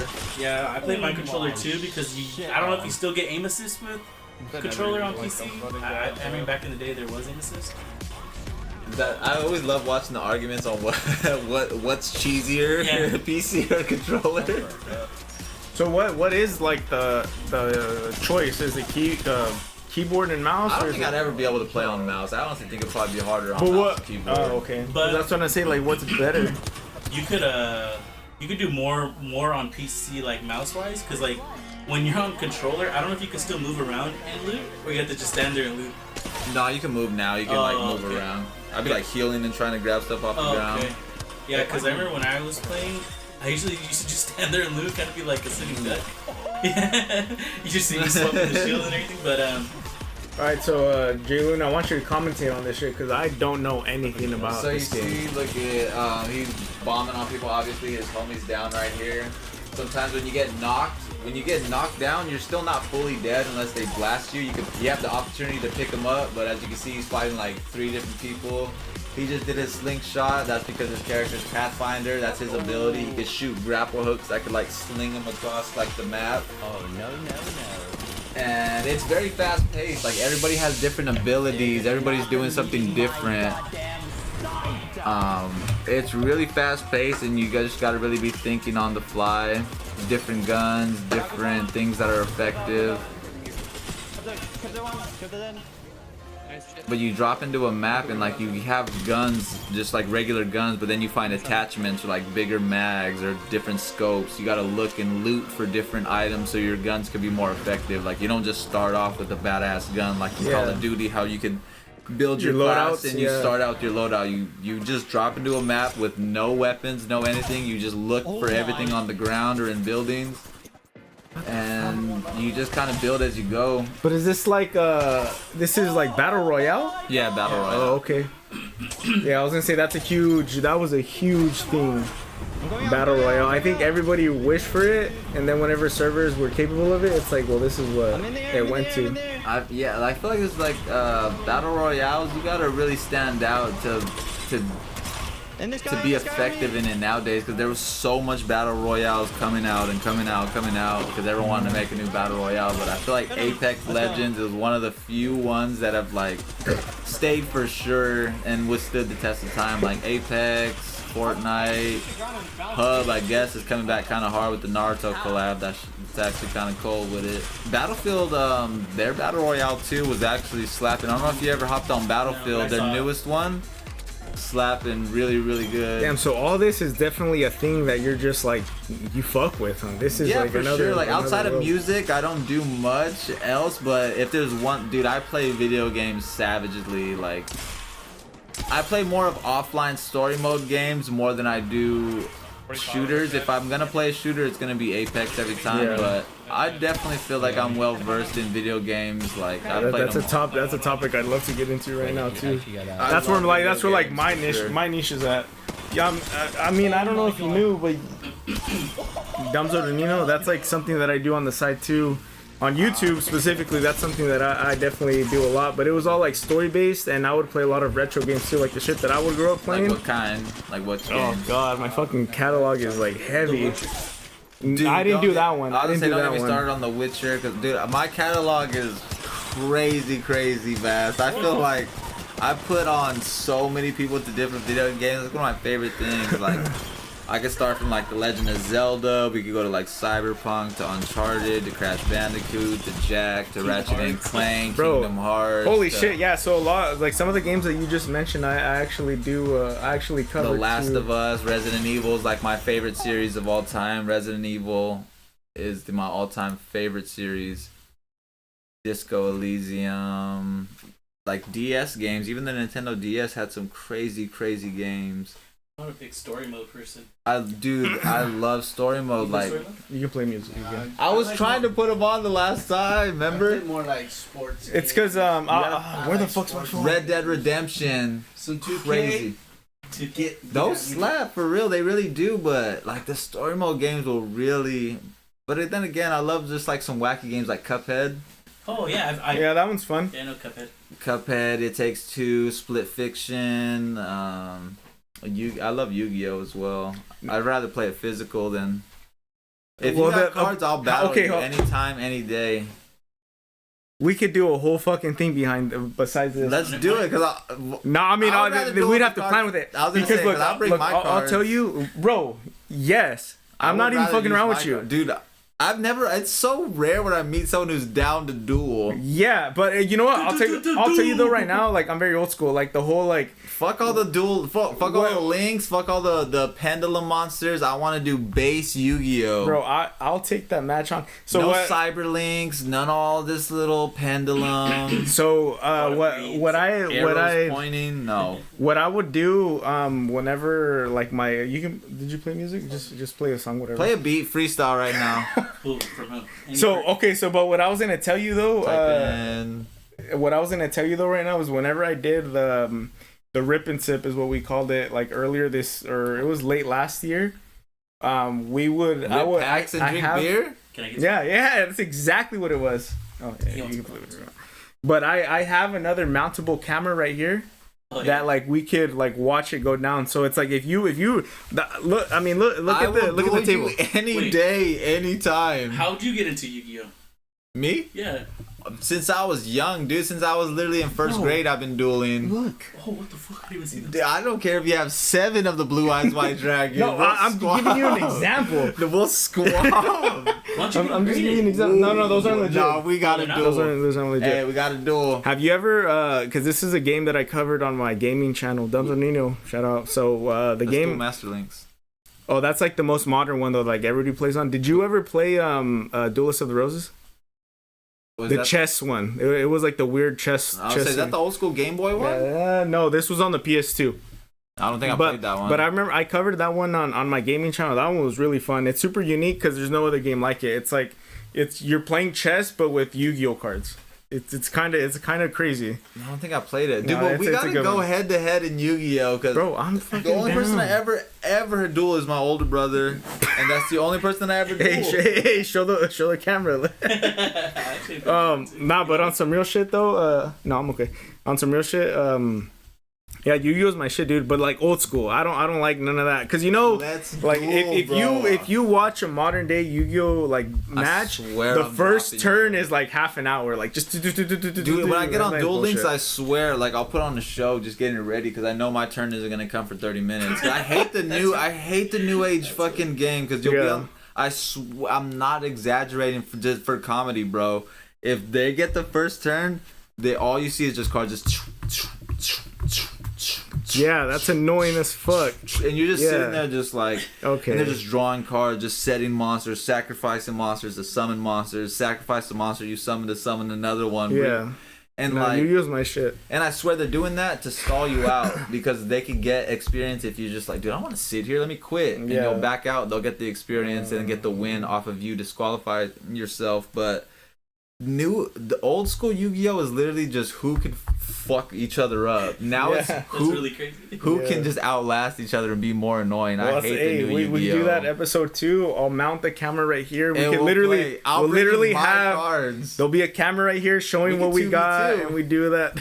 We can 2v2. I'll teach Jose, you teach Vince. Jose versus you two. Uh-oh. What was the game of Yu-Gi-Oh where you could like? It was like on the Game Boy. You could get like the bottom number on the card. Oh yeah. Now there was I forget the name of them. There was sacred cards. There were sacred cards, and there was a lot of different ones. Heart of Darkness or something. Yeah, there were some crazy ass ones that came out for the Game Boy, and I had those too. I wish I would have known. I swear. I wish I would have known. Literally, have just like a stack of cards. I would have been like, you know what? Cards. I would have been like, dude, you guys know Jlooon? Let's fucking duel it out. Let's see what's up. But, dude, let's do it. And even if it's off camera, we could duel anytime, anywhere, anytime. Like I swear, I love to duel. Like I never really actually went out of my way to build a deck. I just kind of rebought all the cards that I had as a kid, and I just threw them in my little binders. Yeah, I got no set deck. I love using cards that I think are cool and are crazy. And I just have that's what I like mix too. of cards. It's not really like, oh, I have a fire deck that I'm gonna use. Yeah. I have a dinosaur deck. I just have a random deck of just some shit. Now we definitely got to do that shit, dude. Go to the tournaments. Go to the Yu-Gi-Oh tournaments. Oh no. I wouldn't say I'm that good. I'll get bombed on. But if I could go head to head with someone that just like dabbles and likes to play it for fun. Hold up. So tournament, hold up. Get the fuck out of here. Hold up. Before you play the beat, so you could do your little freestyle. I want to do it on this because if I do it on the computer, then everybody could hear the beat, and then we'll kind of like commingle. So this shit, I have it lowered, so you just got to bring the mic up to you, and then you could just and do all that stuff. Probably needs another beer. Here. Yeah. I need to get hyperactive. Here. You can. This is vape. It's tobacco. Straight edge. Here, JC, I'll give you man. control. So just. He'd be angry. I'm going home. Dude, why do I always sound... Yeah. Never mind. I ain't gonna say it. If you are who you say you are. Shout out Piper Beats. Hyper Beats is like one of my favorite producers. Alright, hold on. Now I gotta go piss. He finally is gonna go take a whiz. This is my fourth time already. Oh, it's over. What game is that? Goes to Yote. Dude, one thing I don't like about the new games is how expensive they are. No, dude. Getting up there, dog. 70 is wild. That's why I want to play the new UFC, but I'm not gonna pay 70 for it. So I'm waiting until it goes on sale. The new GTA, like 100 something. Yeah, I'm not even excited. I don't even give a shit about it. I don't care about it anymore. That's crazy. I genuinely am like, if I could get it, I'll get it, but I'm not worried. I can't justify it. I can't justify. Where's this guy from? Honestly, don't know. Have you linked up with him? No, I wish. He honestly has such dope beats, though. Is it loud enough? A little bit louder, possibly. Okay, let's see. I was like, it's because I have to do it over here and shit. Just No, it's chill. I'll say just listen to it. If you need it louder, then we'll just do these. Maybe the drop will slap.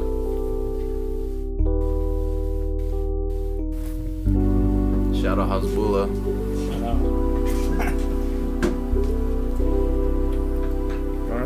Yeah. I guess. We're gonna take him to the orchards. To the orchards. I'm trying to stay low. I'm trying to stay. This is my last. Hey, Chico loves HSC. No. Just let me know. I need something harder. I need something just like. Then just give him that then, so he could actually genuinely feel it. Let me. It's chill. I mean, if it's better off this, I'm down to hear it. No. So it's better in the regards of like they're picking up the raw audio. On this, they have to pick up what's being projected from here to the mic, but they can hear it nonetheless. You know what I mean? At the end of the day, what matters is the bars, right? So I'm good. I'll wash my hands. Yeah. No, I would rather you not wash them. Yeah. So I guess let me see. Yeah, so right here, just you could level it however you want. Just you could fuck with the volume and shit.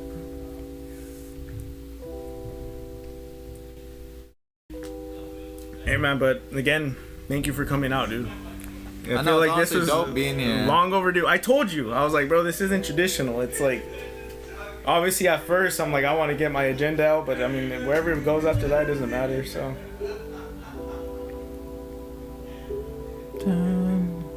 Okay, that's dope little setup that you have with this little. What is this? What kind of tablet is this? It's an iPad, the mini. So the volumes are up here.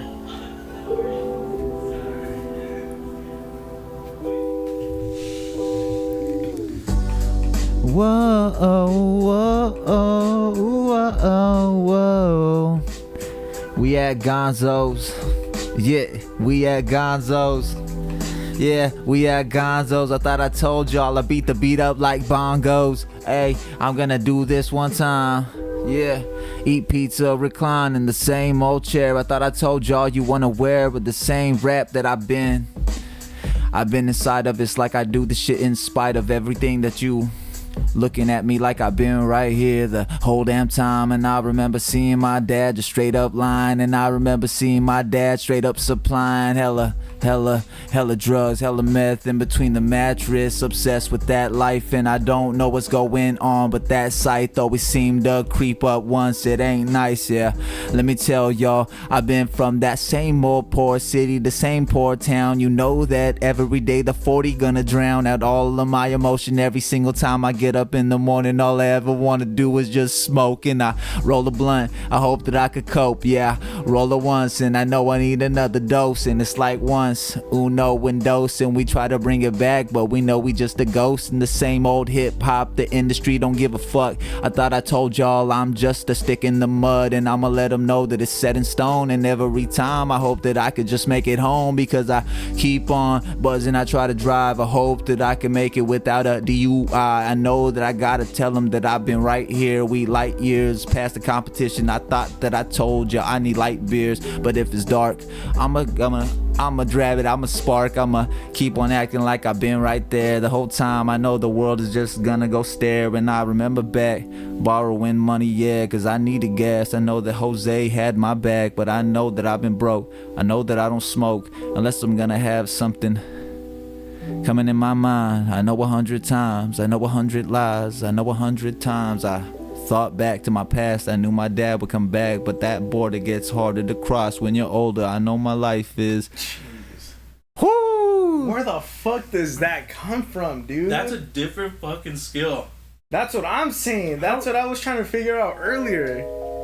How the fuck don't you get choked up? That's what but it's like you see where he's like, okay, but he immediately flips it on his ass, and he's like, okay, then I'm gonna do this. Dude, I just genuinely think it's just like so much fun. Like, I really truly wish I knew where the words come from, but I feel like they're just there themselves, just like always, no matter what. If I'm drinking, if I'm chilling, I love freestyling so much. Do you read a lot of books? No, I don't read no books.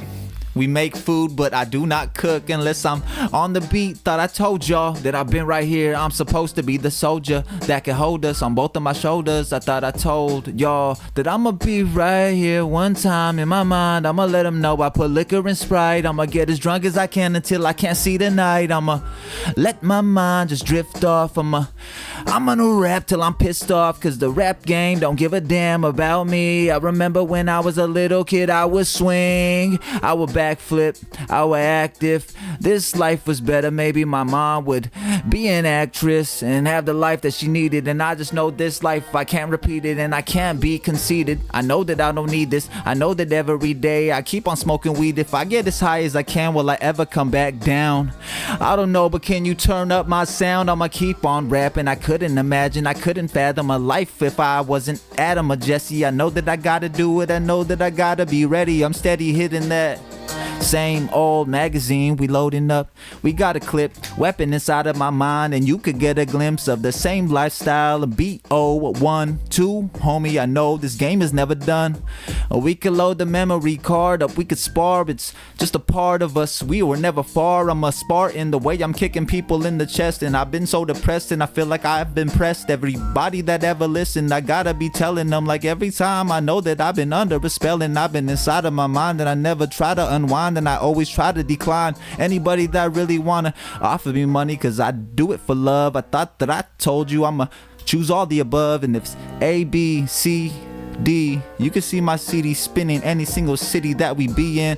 I got the camera to my face, and I know that sometimes I feel like my family is a disgrace to this planet, but all of us just trying to manage. I really couldn't explain anything inside of my mind, and I tried to grab it, but I know the past feels like it's never gonna come back. But I still write as much as I can, and we just keep on feeling like this life doesn't mean anything. I know that I'm revealing every single chance. I rap as much as I can. The microphone, wish I could super glue it into my hand so nobody could ever have it back. I wanna expand on everything that I had inside of my mind. It's like land that you never stepped foot on. I was crossing oceans, I don't give a damn, cause even when I lose focus, I just keep on rapping. I never could imagine a life where I wasn't putting the pen to the pad bad and I ignite every fire inside of you. If you don't desire anything, then why are you rapping in the first place? I gotta be doing it. Every time that I rap, I just keep on pursuing it. I flow like it's fluid. I'm under the influences. I keep on doing it.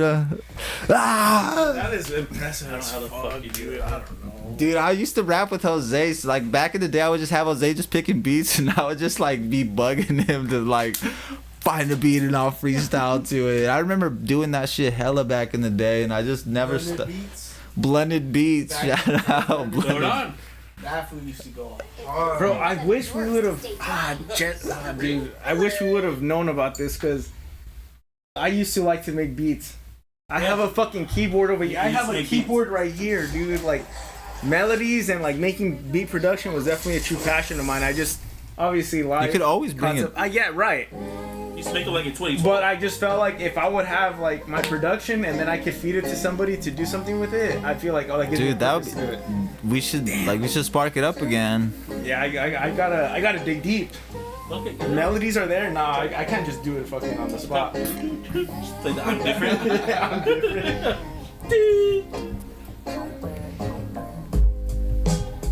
I really love Piper Beats.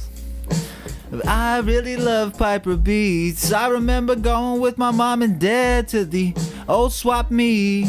Yeah, we were at the Ramate. Now I'm older and I'm just drinking Tecate. I keep on thinking about the past where I would grab a couple Abraham Lincolns, 2 5s. We could buy a dime if we want. Yeah, we could get high anytime cause we spawn.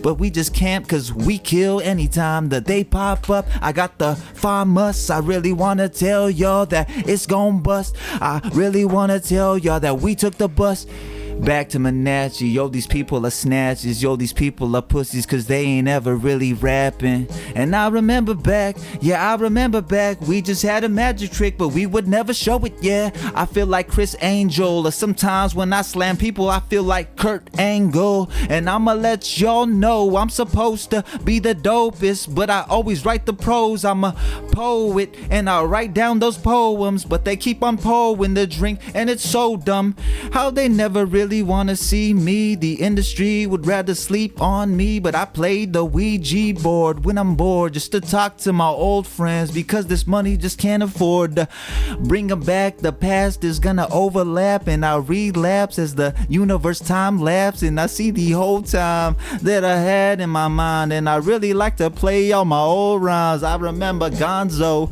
we would chill, we were right there by Jose and Vince, we were eating mini burgers right there by the old cafeteria. I know this time when I smoke it gets delirious. I wish that we could go back to the past, and I remember back when we was just chilling. Yo, it hurt though, man, I miss Bert though. Remember we would cool around, we would say yo, he's a legend. I know the shit is dependent, and every time that I rap I really wish I could be somebody better in this lifetime. I try to be doing this, but they know that it's prime time. The Wi-Fi, cause even if it goes off, I still rap. I don't ever take Zola off the drugs, homie. I really wanna let them know that I've been right here the whole damn time. Yo.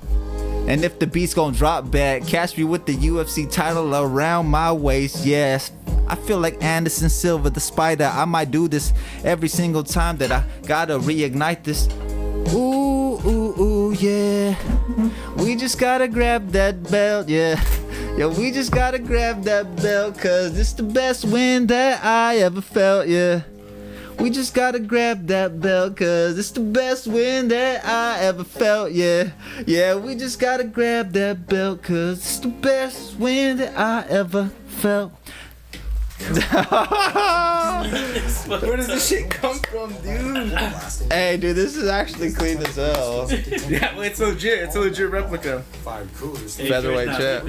Featherweight champ. Hey, that's all. Hey, if you want this thanks. one, look like, hey. God, dude, that's crazy as shit. Appreciate it, y'all. Dude, this title is so dope to have on. I really feel like I just won a title. You did. Yeah, dude, that's crazy as fuck. He's just gonna wear it. When he leaves, I'm like, hey, my belly glass is mine. Hey. He fights you for it? Hey, go outside and fight someone. Dude, this is how it feels to be a UFC champ without doing any of the work. That's a That's a legit replica. So. Dude, this is honestly sick. All right, Jlooon, I'll let you, I guess, freestyle however much you want. We can do one last one and then we wrapping it up. But this beat's not the one I want to end it on. It's not it. You should let Jose pick the beat for the one time. I really should. For the one time. For the OG days. You go speaker knockers. Some crazy shit. You just gotta pick the He's beat. like a blended beats Like right? a blended beat saved. The blooded beats. You ever think about entering like battle royals? He has. Yeah, I did a tournament, but they ended up robbing me. I know that I was supposed to get the dub, but maybe I won't, and maybe that got above. Kids show me that my grandma really loves me, and sometimes I really wish I had that title for real, but I might have to just look at myself in the mirror, my reflection. I know it ain't perfection, but I'm obsessed with everything that has to do with music. I know that sometimes that I get elusive online. You don't wanna see me, I don't wanna see you. Maybe one day I'll barely homeless do with sweet G's, and I'm trying to scrub your window for money, and I really wish my life would go right. Ever since my grandma died, my family fell apart. But why don't we ever meet up? Yeah, why don't we ever meet up? And now my shoes, they're always beat up because I'm always on the street just asking what comes next. I only see him at funerals. I just keep on counting these dreams, the numerals. They keep on going through my mind like every time. And I remember Vince would come skate with us sometimes. It was so dope. I remember he was supposed to be with us a little more, but I just know times pull us apart, directions that we gotta go. Yeah, Noah's Ark, there ain't an animal like me, so I gotta stay off the boat. But I write these bars like every time just to remind myself that I'm fine. And I remember Jose had my back that one day, but I know that the songs that are right are throwaways, and I didn't have gas to get back to that plan that I really had. But this is just the old times. Shout out to my homies. We got Armando, we got Jose, Vince, and these are the people I care about. We got Gonzo, even Johnny, even the people that didn't really talk to me. There was so many dope people from the past, and I just want to use this time to shout them out. David Lore, that's the homie Gage. I'm name dropping because these people are important, and I feel like it's definitely worth it because that time in life mattered to me. It truly did. It really, truly did. If Jose got to beat, we dropping the last one. I think we wrapping this up. I'm vacating the title, y'all.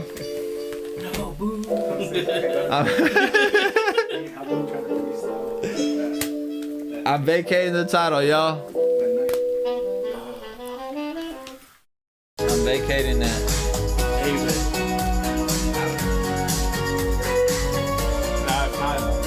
That's just so dope. Damn, you really diving back into the old ass beats. All right, the topic: high school career. I'm gonna lower down the beat.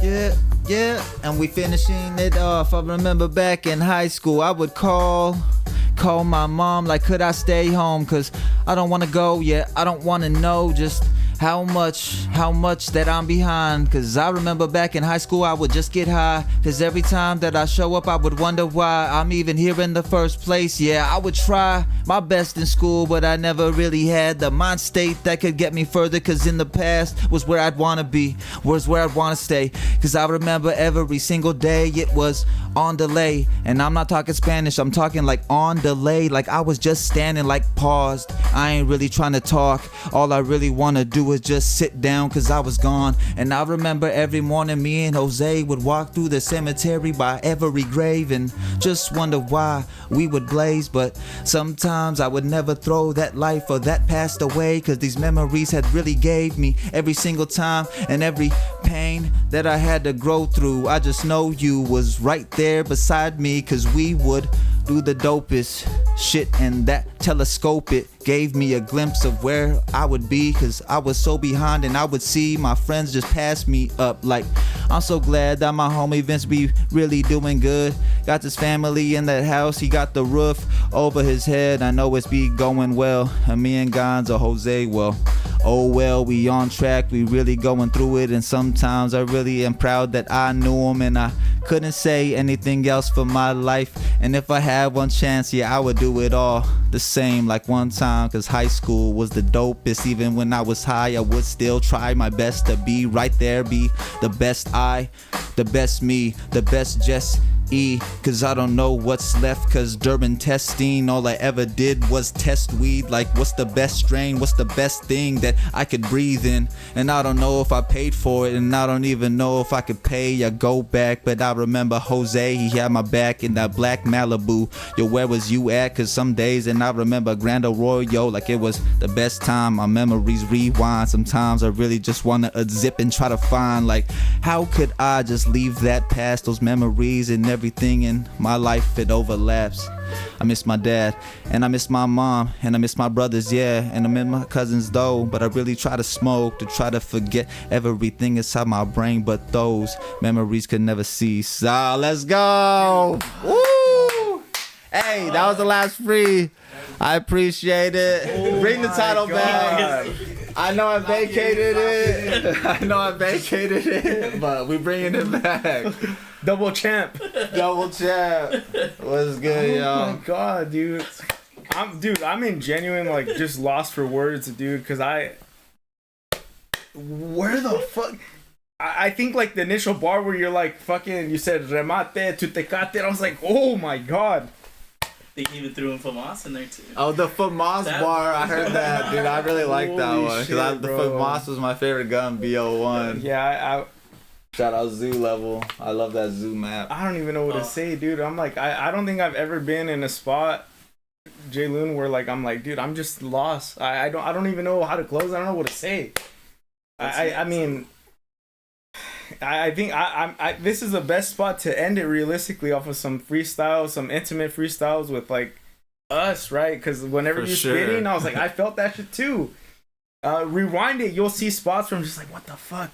So I guess the floor is yours, man. Is there any other thing that you want to throw out there, like up and comers, people that, like, to us, like anything, like, with where your goals and aspirations are, man? The floor is yours. So for sure just take this last little bit of time to just remind anybody that if you got friends that I got, like friends that I have, friends that are anything like this, like, appreciate them, water those flowers and keep that relationship growing and stay connected, because it's easy to lose it. And if you lose it, I don't know, it's just, I think it's a very sad thing. It's a very, very depressing thing to me when you lose a connection that was once very, very fulfilled in your life, and you had somebody that you genuinely cared about, and for them to turn to a ghost, to me, disturbs me, and it's a very sad thing. So if I could say anything outside of music, is really just keep those connections close, whether if it's your family and your friends, because we could let them slip, and we start off having so much friends and we end up our lives having like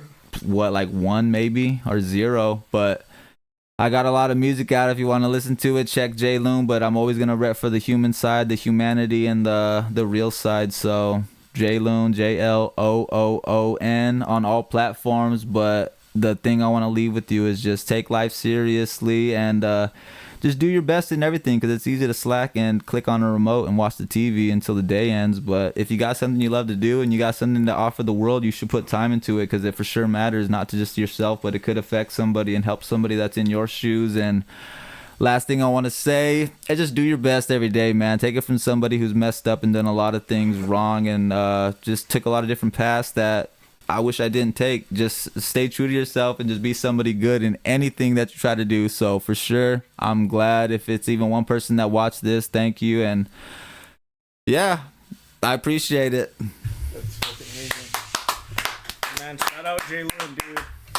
I don't even know like how I can even intervene this and close this. Yeah, shout out Jlooon. Check him out. Spotify. What is it? It's still iTunes, Apple Music, anything where you listen to music on. Yeah, Melancholy Man. He has those USBs. I would definitely invest in that shit. Hit me up. Yeah, I'll give it to you for free. If you want a USB, I got you. Just hit me up. Yeah, man. So we'll leave it at this. Shout out to Vince for stopping by, Jose, Jlooon. Shout out to anybody that stopped by and watched the pod. I truly appreciate it. And as the saying goes, until then, peace and chicken grease. Catch you guys in the next one, the next Yu-Gi-Oh battle. Thank you, Jlooon, for stopping by. I really appreciate it, man. Get the flip it around. Oh, all right, guys, we're out.